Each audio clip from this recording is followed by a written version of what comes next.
सत श्री अकाल, स्वागत है गौरव शुक्ला मैं हां तुहाडे नाल। खबरां दे प्राइम टाइम दे विच अज गल असीं करांगे तकरार दी। जी हां, अजिही तकरार जो रुकण दा नाम ही नहीं लै रही।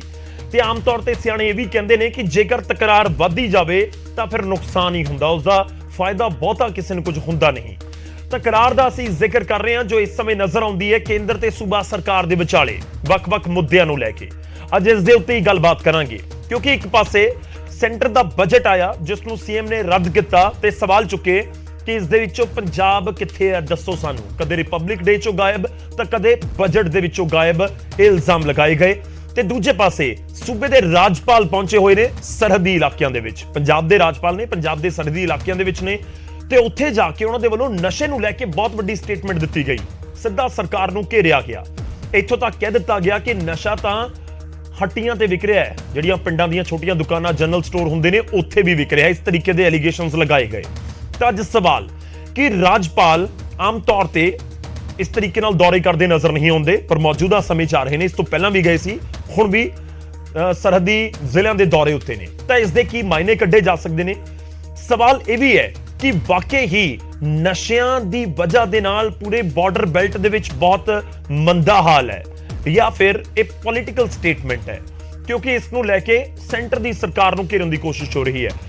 एक स्थिति साफ तौर ते नजर आउंदी है, वो चाहे बजट दा मुद्दा होवे, राजपाल दा दौरा होवे, सरहद दा, या फिर आपां रिपब्लिक डे या उस तों पहलां जिहड़े इशूज होए ने उहनां दा जिक्र। एक स्थिति नजर आउंदी है जिस दे विच गवर्नर वर्सेस सरकार नजर आ रहे ने, या फिर कहिए कि सेंटर सरकार वर्सेस सूबा सरकार नजर आउंदे ने। अज जिक्र ते गल इस मुद्दे उत्ते।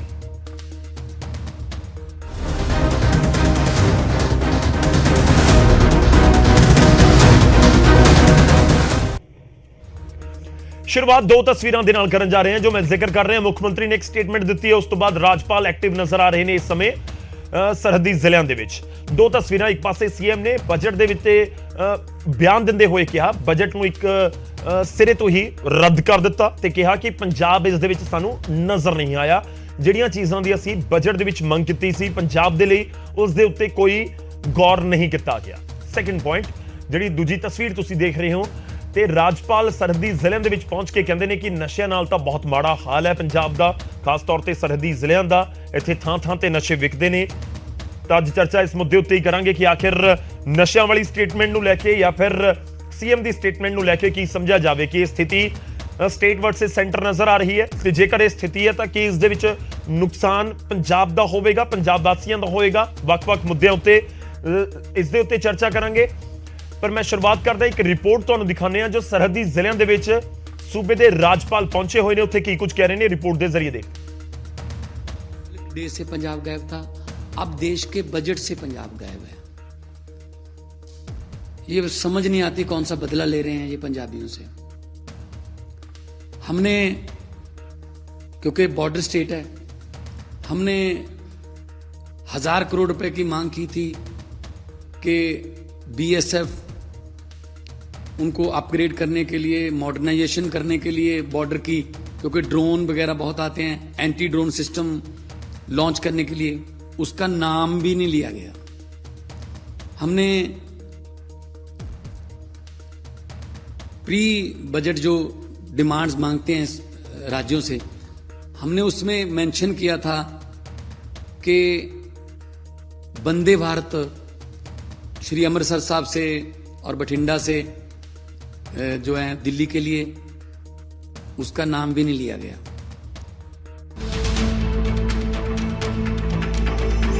पंजाब के राजपाल अपने प्रोग्राम के मुताबिक सरहदी इलाके के दौरे ते निकले। पहले दिन पठानकोट, अमृतसर ते गुरदासपुर पहुंचे। सरहदी इलाके के लोगों के नाल राबता कायम किया ते अधिकारियों के नाल भी मंथन किया गया। तां जदों मीडिया के मुखातिब होए तां जिक्र ड्रग के मुद्दे का किया ते सवाल सूबा सरकार ते खड़े कर दिते। हवाला लोगों वालों दित्तियां शिकायतां दा दिता ते इत्थों तक कह गए कि जनरल स्टोर ते दवाइयां की तरह ड्रग आसानी के नाल मिल रहा है। कुछ बच्चे तो यहाँ तक इतने एडिक्ट हो जाते हैं कि घर में चोरी करने लग जाते हैं। ऐसी भी शिकायतें आ रही हैं, एक नहीं कई शिकायतें। माफिया गैंग के चंगुल में फंस जाते हैं, माफिया हावी हुए हैं। परिस्थिति ये हो गई कि गांव में यदि हम जाएं गांव वाले बोलते हैं साहब जैसे जनरल स्टोर पे सामान मिलता है वैसे दवाई यहाँ ड्रग्स मिलते हैं। ਰਾਜਪਾਲ ਨੇ ਵੀ ਸਾਫ਼ ਕੀਤਾ ਕਿ ਉਹ ਕਿਸੇ ਸਿਆਸਤ ਦਾ ਹਿੱਸਾ ਨਹੀਂ ਨੇ, ਸਿਰਫ ਸੂਬੇ ਦੇ ਸੰਵਿਧਾਨਕ ਹੈੱਡ ਦੇ ਤੌਰ ਤੇ ਆਪਣੀ ਜ਼ਿੰਮੇਵਾਰੀ ਨਿਭਾ ਰਹੇ ਨੇ ਤੇ ਸਿੱਧੀ ਚੁਣੌਤੀ ਦਿੱਤੀ ਕਿ ਜੇ ਉਹਨਾਂ ਨੇ ਸੰਵਿਧਾਨ ਤੋਂ ਬਾਹਰ ਜਾ ਕੇ ਸਰਕਾਰ ਨੂੰ ਕੁਝ ਬੋਲਿਆ ਹੈ ਤਾਂ ਉਹ ਵੀ ਦੱਸਿਆ ਜਾਵੇ। गवर्नर ने पहले शपथ ली है संविधान की रक्षा करने की गवर्नर की जिम्मेदारी है। कॉन्स्टिट्यूशनल हेड है सर। कॉन्स्टिट्यूशन के हिसाब से यदि कोई काम नहीं होता है तो ये सरकार को बताना कि आप गलत कर रहे हो, कॉन्स्टिट्यूशन के हिसाब से करिए। क्या ये गलत है? ये राजनीति है क्या? ऐसा मत करिए। मेरे को जवाब दीजिए कि ये कॉन्स्टिट्यूशन के हिसाब खिलाफ में मैंने कुछ बोला है जो कॉन्स्टिट्यूशन में नहीं है, ऐसी बात मैंने सरकार को बोली है। एक भी उदाहरण दे दीजिए। ਤਾਂ ਉਧਰ ਆਮ ਆਦਮੀ ਪਾਰਟੀ ਨੇ ਰਾਜਪਾਲ ਨੂੰ ਨਸੀਹਤ ਦਿੱਤੀ ਹੈ ਕਿ ਪੰਜਾਬ ਸਰਕਾਰ ਤੇ ਇਲਜ਼ਾਮ ਲਗਾਉਣ ਦੀ ਬਜਾਏ ਡਰੱਗ ਦਾ ਮੁੱਦਾ ਕੇਂਦਰ ਕੋਲ ਚੁੱਕਿਆ ਜਾਵੇ। ਪੰਜਾਬ ਸਰਕਾਰ ਤੇ ਬਲੇਮ ਕਰਨ ਦੀ ਬਜਾਏ ਜਿਹੜੀ ਕਿ ਬੜੀ ਇਮਾਨਦਾਰੀ ਨਾਲ ਲੱਗੀ ਆ, ਕੇਂਦਰ ਸਰਕਾਰ ਵੱਲ ਵੀ ਜਾ ਕੇ ਗਵਰਨਰ ਸਾਹਿਬ ਨੂੰ ਕੋਈ ਇਨੀਸ਼ੀਏਟਿਵ ਲੈਣਾ ਚਾਹੀਦਾ ਹੈ। ਰਾਜਨੀਤਿਕ ਬਿਆਨਬਾਜ਼ੀ ਦੇਣ ਦੀ ਬਜਾਏ ਕੰਕਰੀਟ ਕੋਈ ਜਿਸ ਤਰੀਕੇ ਨਾਲ ਪੰਜਾਬ ਸਰਕਾਰ ਕੋਸ਼ਿਸ਼ ਕਰ ਰਹੀ ਹੈ, ਕਿਉਂਕਿ ਬਾਰਡਰ ਸਿਕਿਉਰਿਟੀ ਫੋਰਸ ਤੋਂ ਇਲਾਵਾ ਜਿਹੜਾ ਦਾਇਰਾ ਵਧਾਇਆ ਉਹ ਵੀ BSF ਨੂੰ ਦਿੱਤਾ। ਜ਼ਿਕਰਯੋਗ ਹੈ ਕਿ ਵੀਰਵਾਰ ਨੂੰ ਵੀ ਰਾਜਪਾਲ ਦੇ ਵੱਲੋਂ ਫਾਜ਼ਿਲਕਾ ਤੇ ਫਿਰੋਜ਼ਪੁਰ ਦਾ ਦੌਰਾ ਕੀਤਾ ਜਾਵੇਗਾ। ਇਸ ਤੋਂ ਪਹਿਲਾਂ ਵੀ 10 ਮਹੀਨਿਆਂ ਦੇ ਵਿੱਚ ਹੀ ਰਾਜਪਾਲ 2 ਵਾਰ ਸਰਹੱਦੀ ਇਲਾਕਿਆਂ ਦਾ ਦੌਰਾ ਕਰ ਚੁੱਕੇ ਨੇ ਤੇ ਰਾਜਪਾਲ ਦੀ ਇਸ ਸਰਗਰਮੀ ਤੇ ਸਿਆਸੀ ਪਾਰਾ ਵੀ ਭਖਦਾ ਹੋਇਆ ਨਜ਼ਰ ਆ ਰਿਹਾ ਹੈ। ਪਠਾਨਕੋਟ ਤੋਂ ਰਾਜੀਵ ਸ਼ਰਮਾ ਤੇ ਸੁਖਜਿੰਦਰ ਕੁਮਾਰ, ਨਿਊਜ਼ 18 ਪੰਜਾਬ।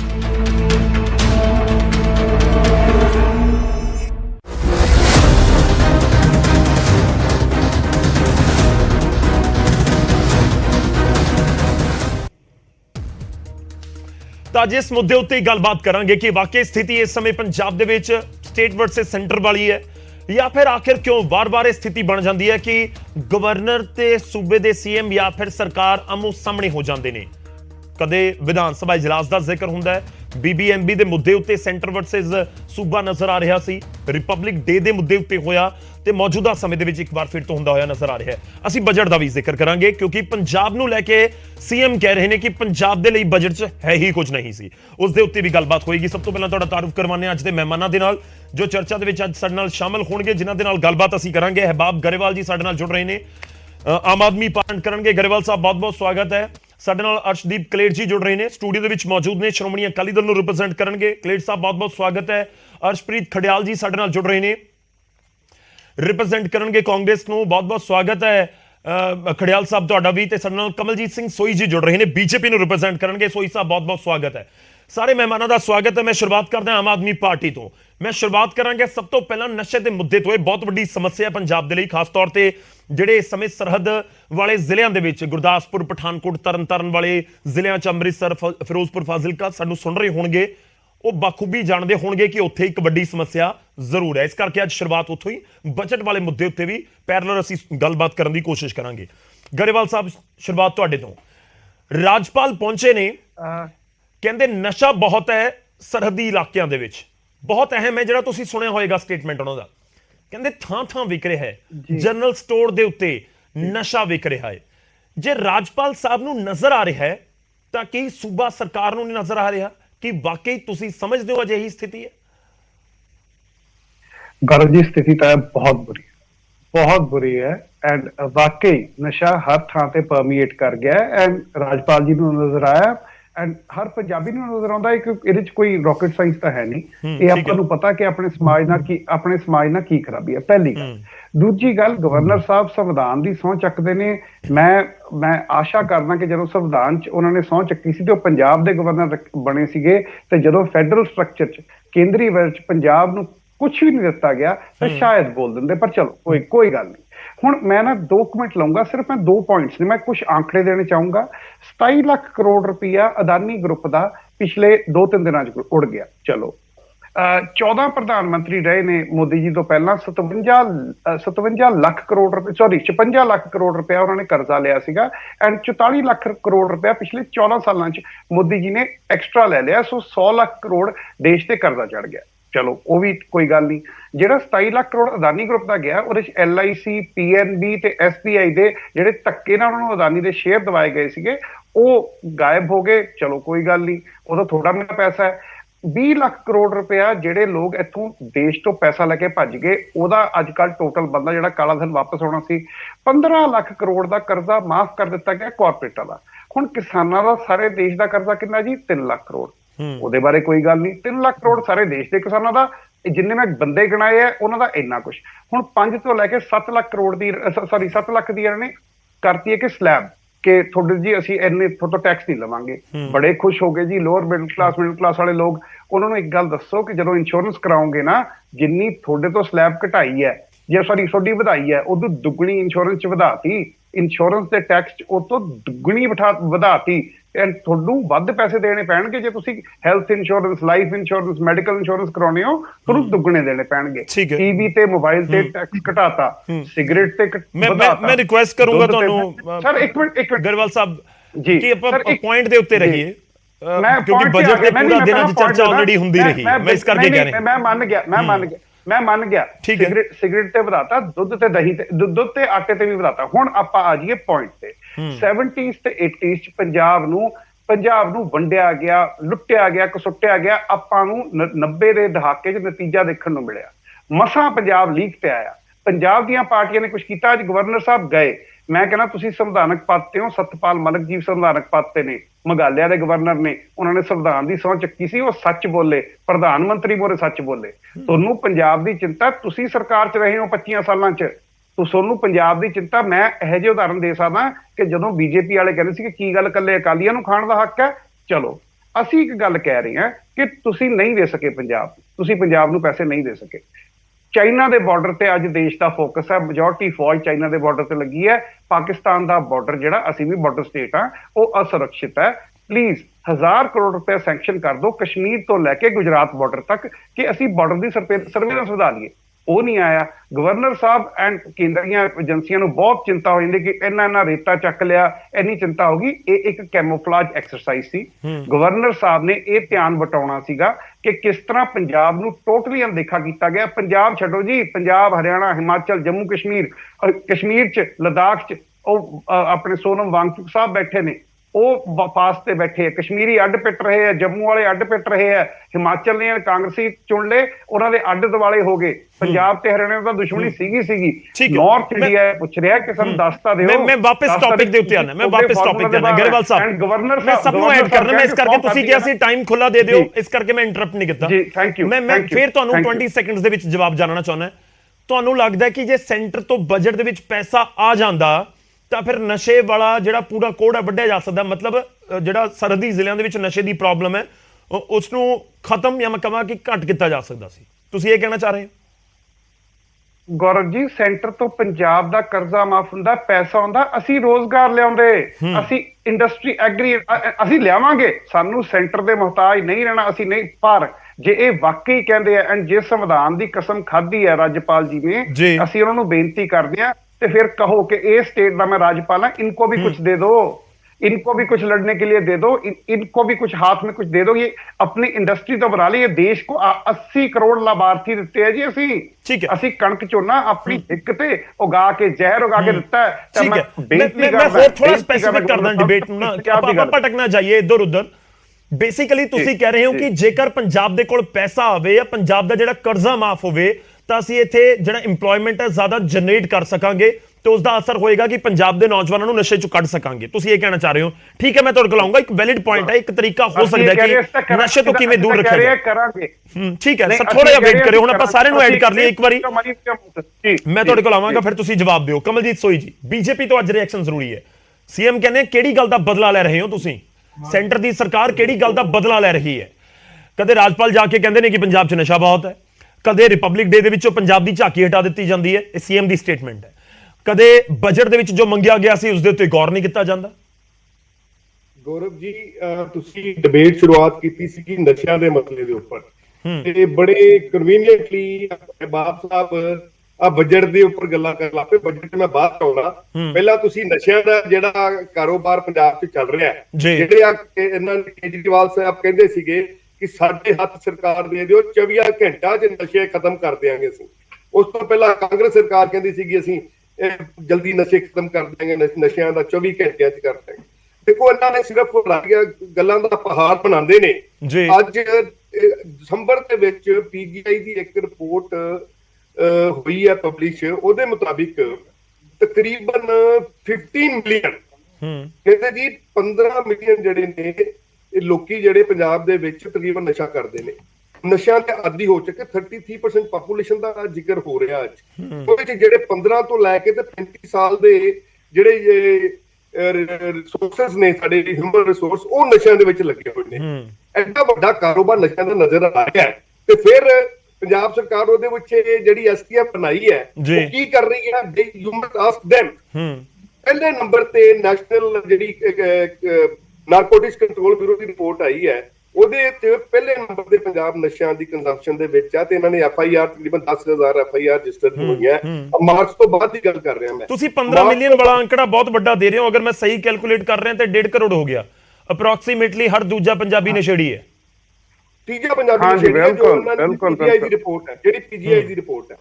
ਤੇ ਜੋ ਕਾਂਗਰਸ ਦੇ ਕਹਿੰਦੇ ਹੁੰਦੇ ਸੀਗੇ ਕਿ 90%, ਰਾਹੁਲ ਗਾਂਧੀ ਦੀ ਸਟੇਟਮੈਂਟ ਆਈ ਸੀ ਕਿ 90% ਪੰਜਾਬੀ ਜਿਹੜੇ ਨੇ ਇਹ ਪੰਜਾਬ ਚ ਉੜਤਾ ਪੰਜਾਬ ਹੈ, ਉੜਤਾ ਪੰਜਾਬ ਹੀ ਨਾਲ ਲਿਖਿਆ ਗਿਆ ਰਿਪੋਰਟ ਜਿਹੜੀ PGI ਦੀ। If you want I can send it to you. ਦੂਜੇ ਨੰਬਰ ਤੇ 200 ਤੋਂ 250 ਦੇ ਆਸ-ਪਾਸ ਤਕਰੀਬਨ ਓਵਰਡੋਜ਼ ਨਾਲ ਡੈਥ ਹੋ ਗਈਆਂ। ਅੱਜ ਇੱਕ ਟਿਬਰੀ ਕਲੋਨੀ ਹੈ, ਟਿਬਰੀ ਕਹਿੰਦੇ ਆ। ਸੋਈ ਸਾਹਿਬ, ਮੈਂ ਨੈਕਸਟ ਪੁਆਇੰਟ ਤੇ ਆਣਾ। ਜਿਹੜੀਆਂ ਤੁਸੀਂ ਰਿਪੋਰਟਸ ਦਾ ਜ਼ਿਕਰ ਕਰ ਰਹੇ ਹੋ, ਮੈਂ ਬਿਲਕੁਲ ਹੈ ਕਿ ਪ੍ਰੈਕਟੀਕਲੀ ਤੌਰ ਦੇ ਉੱਤੇ ਜਿਹੜੇ ਲੋਕ ਜਾਣ ਰਹੇ ਆ, ਸਮਝ ਰਹੇ ਆ, ਪਤਾ ਉਹਨਾਂ ਨੂੰ ਕਿੰਨਾ ਨਸ਼ਾ ਹੈ। ਮੈਂ ਨੈਕਸਟ ਪੁਆਇੰਟ ਦੇ ਉੱਤੇ ਆਣਾ, ਮੈਂ ਰਾਜਪਾਲ ਸਾਹਿਬ ਵਾਲੇ ਪੁਆਇੰਟ ਦੇ ਉੱਤੇ ਆਉਣਾ। ਬਾਰਡਰ ਦੇ ਉੱਤੇ ਜੇਕਰ ਨਸ਼ਾ ਇਸ ਵਾਲੇ ਪਾਸੇ ਆ ਰਿਹਾ ਹੈ ਤਾਂ ਕੀ ਕੇਂਦਰ ਦੀ ਜ਼ਿੰਮੇਵਾਰੀ ਨਹੀਂ ਹੈ ਉਹਨੂੰ ਰੋਕਣਾ? BSF ਲੱਗੀ ਹੋਈ ਹੈ। ਵਨ ਬਾਈ ਵਨ ਮੈਂ ਤੁਹਾਡੀ ਜਵਾਬ ਦਿੰਦਾ। ਥੋੜਾ ਜਲਦੀ ਤੁਸੀਂ ਆਪਣਾ ਜੇ ਸਪੈਸੀਫਿਕਲੀ ਇਸ ਗੱਲ ਦੇ ਉੱਪਰ ਜਵਾਬ ਦੇਖ ਸਕੋ। ਖੜਿਆਲ ਜੀ ਔਰ ਕਲੇਰ ਜੀ ਵੇਟ ਕਰ ਰਹੇ। ਸਰਕਾਰ ਨੂੰ being head of the constitution in Punjab, ਸਰਕਾਰ ਨੂੰ ਜਿਤਾ ਰਹੇ ਨੇ ਕਿ ਤੁਸੀਂ ਨਸ਼ਿਆਂ ਦੇ ਉੱਪਰ ਕਾਰਵਾਈ ਜਿਹੜੀ ਚਾਹੀਦੀ ਹੈ ਨਹੀਂ ਕਰ ਰਹੇ ਹੋ। ਸਕੂਲਾਂ 'ਚ ਈਵਨ ਜਨਰਲ ਸਟੋਰ ਤੇ ਨਸ਼ਾ ਵਿਕਣਾ ਸ਼ੁਰੂ ਹੋ ਗਿਆ ਹੈ, ਤੇ ਸਰਕਾਰ ਵਾਸਤੇ ਆ ਵਾਰਨਿੰਗ ਸਿਗਨਲ ਹੈ। ਆ ਸਰਕਾਰ ਨੂੰ ਜੇ ਜਿਤਾ ਰਹੇ ਨੇ ਤੇ ਕੀ ਗਲਤ ਕਰ ਰਹੇ ਨੇ? ਕੀ ਹੁੰਦਾ ਸੀਗਾ ਜਦੋਂ ਕਿਸੇ ਵੇਲੇ CM ਦੀ ਜਾਂ ਮੰਤਰੀ ਦੀ ਵਿਜ਼ਿਟ ਹੁੰਦੀ ਸੀਗੀ ਨਾ, ਤੇ ਉਹ ਇਲਾਕਾ ਠੀਕ ਹੋ ਜਾਂਦਾ ਸੀਗਾ। ਲੇਕਿਨ ਇਹਨਾਂ ਨੂੰ ਗਵਰਨਰ ਸਾਹਿਬ ਕਿੱਥੇ ਜਾ ਰਹੇ ਨੇ, ਇਹਨਾਂ ਨੂੰ ਉਸ ਗੱਲ ਦੀ ਵੀ ਚਿੰਤਾ ਨਹੀਂ ਹੈਗੀ। ਉੱਥੇ ਕੋਂਬਿੰਗ ਆਪਰੇਸ਼ਨ ਕਿਉਂ ਨਹੀਂ ਕਰਦੇ?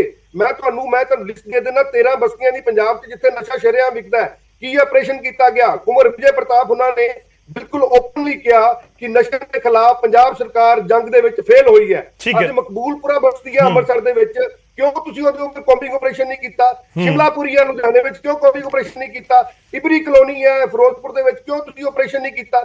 ਇਹਦਾ ਮਤਲਬ ਹੈ ਸਰਕਾਰ ਫੇਲ ਹੋ ਰਹੀ ਹੈ। ਸਰਕਾਰ ਫੇਲ ਹੋ ਰਹੀ ਹੈ, ਪੰਜਾਬੀ ਮਰ ਰਿਹਾ ਹੈ, ਪੰਜਾਬੀ ਓਵਰਡੋਜ਼ ਨਾਲ ਨਸ਼ਿਆਂ 'ਚ ਮਰ ਰਿਹਾ ਹੈ। ਚਲੋ ਮੈਂ ਜਵਾਬ ਲਵਾਂਗਾ ਤੁਹਾਡਾ। ਮੈਂ ਜਵਾਬ ਇੰਟਰਵਿਊ ਨਾ ਕਰੇ। ਠੀਕ ਹੈ, ਵੈਲਿਡ ਪੁਆਇੰਟ ਹੈ ਸਰ। ਥੋੜਾ ਇੰਤਜ਼ਾਰ ਕਰਿਓ, ਮੈਂ ਇਕੱਠੇ ਜਵਾਬ ਦਿਓ। ਗਰੇਵਾਲ ਸਾਹਿਬ ਥੋੜਾ ਜਿਹਾ ਵੇਟ ਕਰ ਲਿਓ, ਆਪਾਂ ਸਾਰਿਆਂ ਨੂੰ ਐਡ ਕਰੀਏ, ਸਮਾਂ ਆਲਰੇਡੀ ਬਹੁਤ ਹੋ ਚੁੱਕਿਆ ਹੈ। ਕਲੇਰ ਜੀ, ਮੈਂ ਸਟਾਰਟਿੰਗ ਇਹੀ ਤੁਹਾਡੇ ਤੋਂ ਸਵਾਲ ਪੁੱਛਦਾ ਸ਼੍ਰੋਮਣੀ ਅਕਾਲੀ ਦਲ ਤੋਂ ਕਿ ਜੇ ਗਵਰਨਰ ਜਾ ਰਹੇ ਨੇ ਸਰਹੱਦੀ ਜ਼ਿਲ੍ਹਿਆਂ ਦੇ ਵਿੱਚ, ਕੋਈ ਕਿੰਤੂ ਪਰੰਤੂ ਹੈ? ਗੌਰਵ ਜੀ, ਸ਼੍ਰੋਮਣੀ ਅਕਾਲੀ ਦਲ ਨੇ ਪਹਿਲਾਂ ਵੀ ਇਹ ਗੱਲ ਬੜੇ ਸਪਸ਼ਟ ਤੌਰ ਤੇ ਕਹੀ ਸੀ ਕਿ ਪੰਜਾਬ ਦੇ ਗਵਰਨਰ ਸਾਹਿਬ ਦਾ ਇਸ ਤਰੀਕੇ ਦੇ ਨਾਲ ਪੰਜਾਬ ਦੀ ਐਡਮਿਨਿਸਟ੍ਰੇਸ਼ਨ ਦੇ ਵਿੱਚ ਦਖਲ ਦੇਣਾ ਇਹ ਬਿਲਕੁਲ ਵੀ ਨਹੀਂ ਹੋਣਾ ਚਾਹੀਦਾ। ਔਰ ਮੈਨੂੰ ਲੱਗਦਾ ਹੈ ਕਿ ਇਹਦੀ ਜਿੰਨੀ ਅਸੀਂ ਆਲੋਚਨਾ ਕਰੀਏ ਉਹ ਘੱਟ ਹੈ।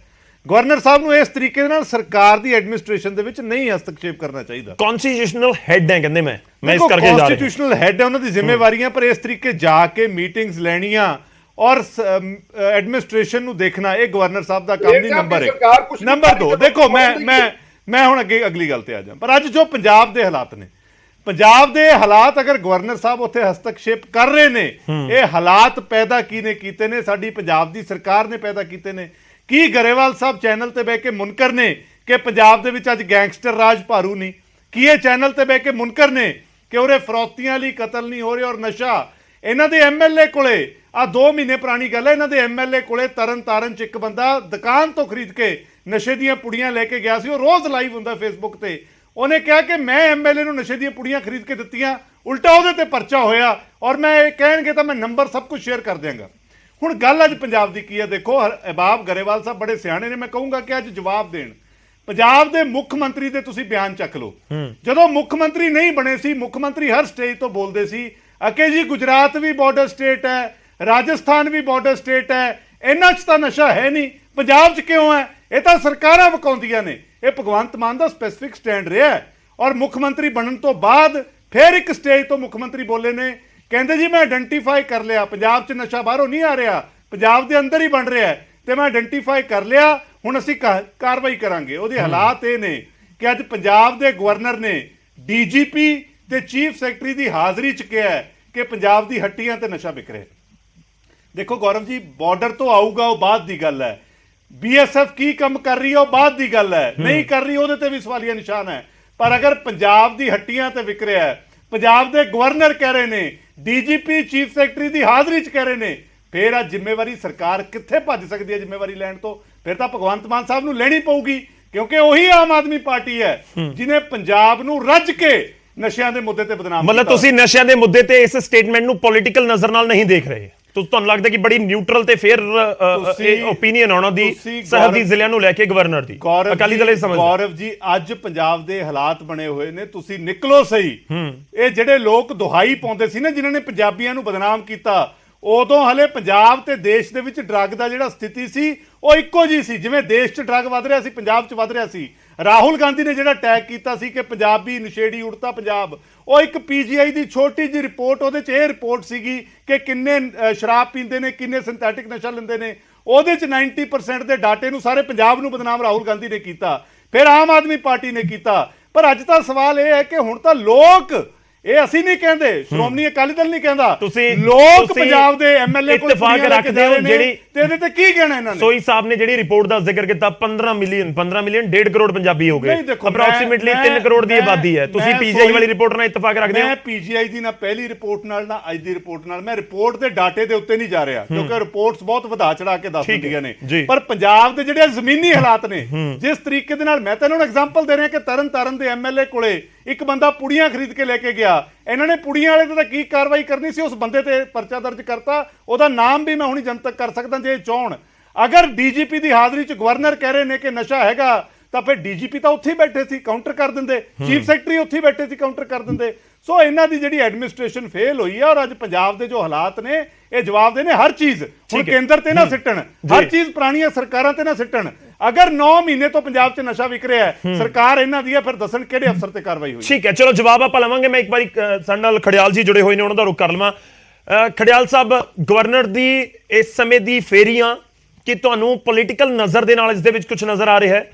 ਕਿਉਂਕਿ ਜਦੋਂ ਸੱਤਾ ਦੇ ਵਿੱਚ ਖੁਦ ਪਾਰਟੀ ਹੁੰਦੀ ਹੈ ਤੇ ਗਵਰਨਰ ਇਸ ਤਰੀਕੇ ਨਾਲ ਦੌਰੇ ਦੇ ਉੱਤੇ ਨਿਕਲਣ, ਚੀਫ ਸੈਕਟਰੀ ਉਹਨਾਂ ਦੇ ਨਾਲ ਸੀ, ਡੀਜੀਪੀ ਸਾਹਿਬ ਉਹਨਾਂ ਦੇ ਨਾਲ ਸੀ, ਤਾਂ ਬੇਸ਼ੱਕ ਤੁਸੀਂ ਵਿਰੋਧੀ ਧਿਰ ਦੇ ਤੌਰ ਦੇ ਉੱਤੇ ਸਵਾਲ ਚੁੱਕੋ, ਪਰ ਕੀ ਵਾਕਈ ਹੀ ਇਹਨਾਂ ਫੇਰੀਆਂ ਨੂੰ ਉੱਥੇ ਤੱਕ ਸੀਮਿਤ ਰੱਖਿਆ ਜਾਵੇ, ਜਾਂ ਪੋਲੀਟੀਕਲ ਨਜ਼ਰ ਨਾਲ ਵੀ ਦੇਖ ਰਹੀ ਹੈ ਕਾਂਗਰਸ ਇਸ ਨੂੰ?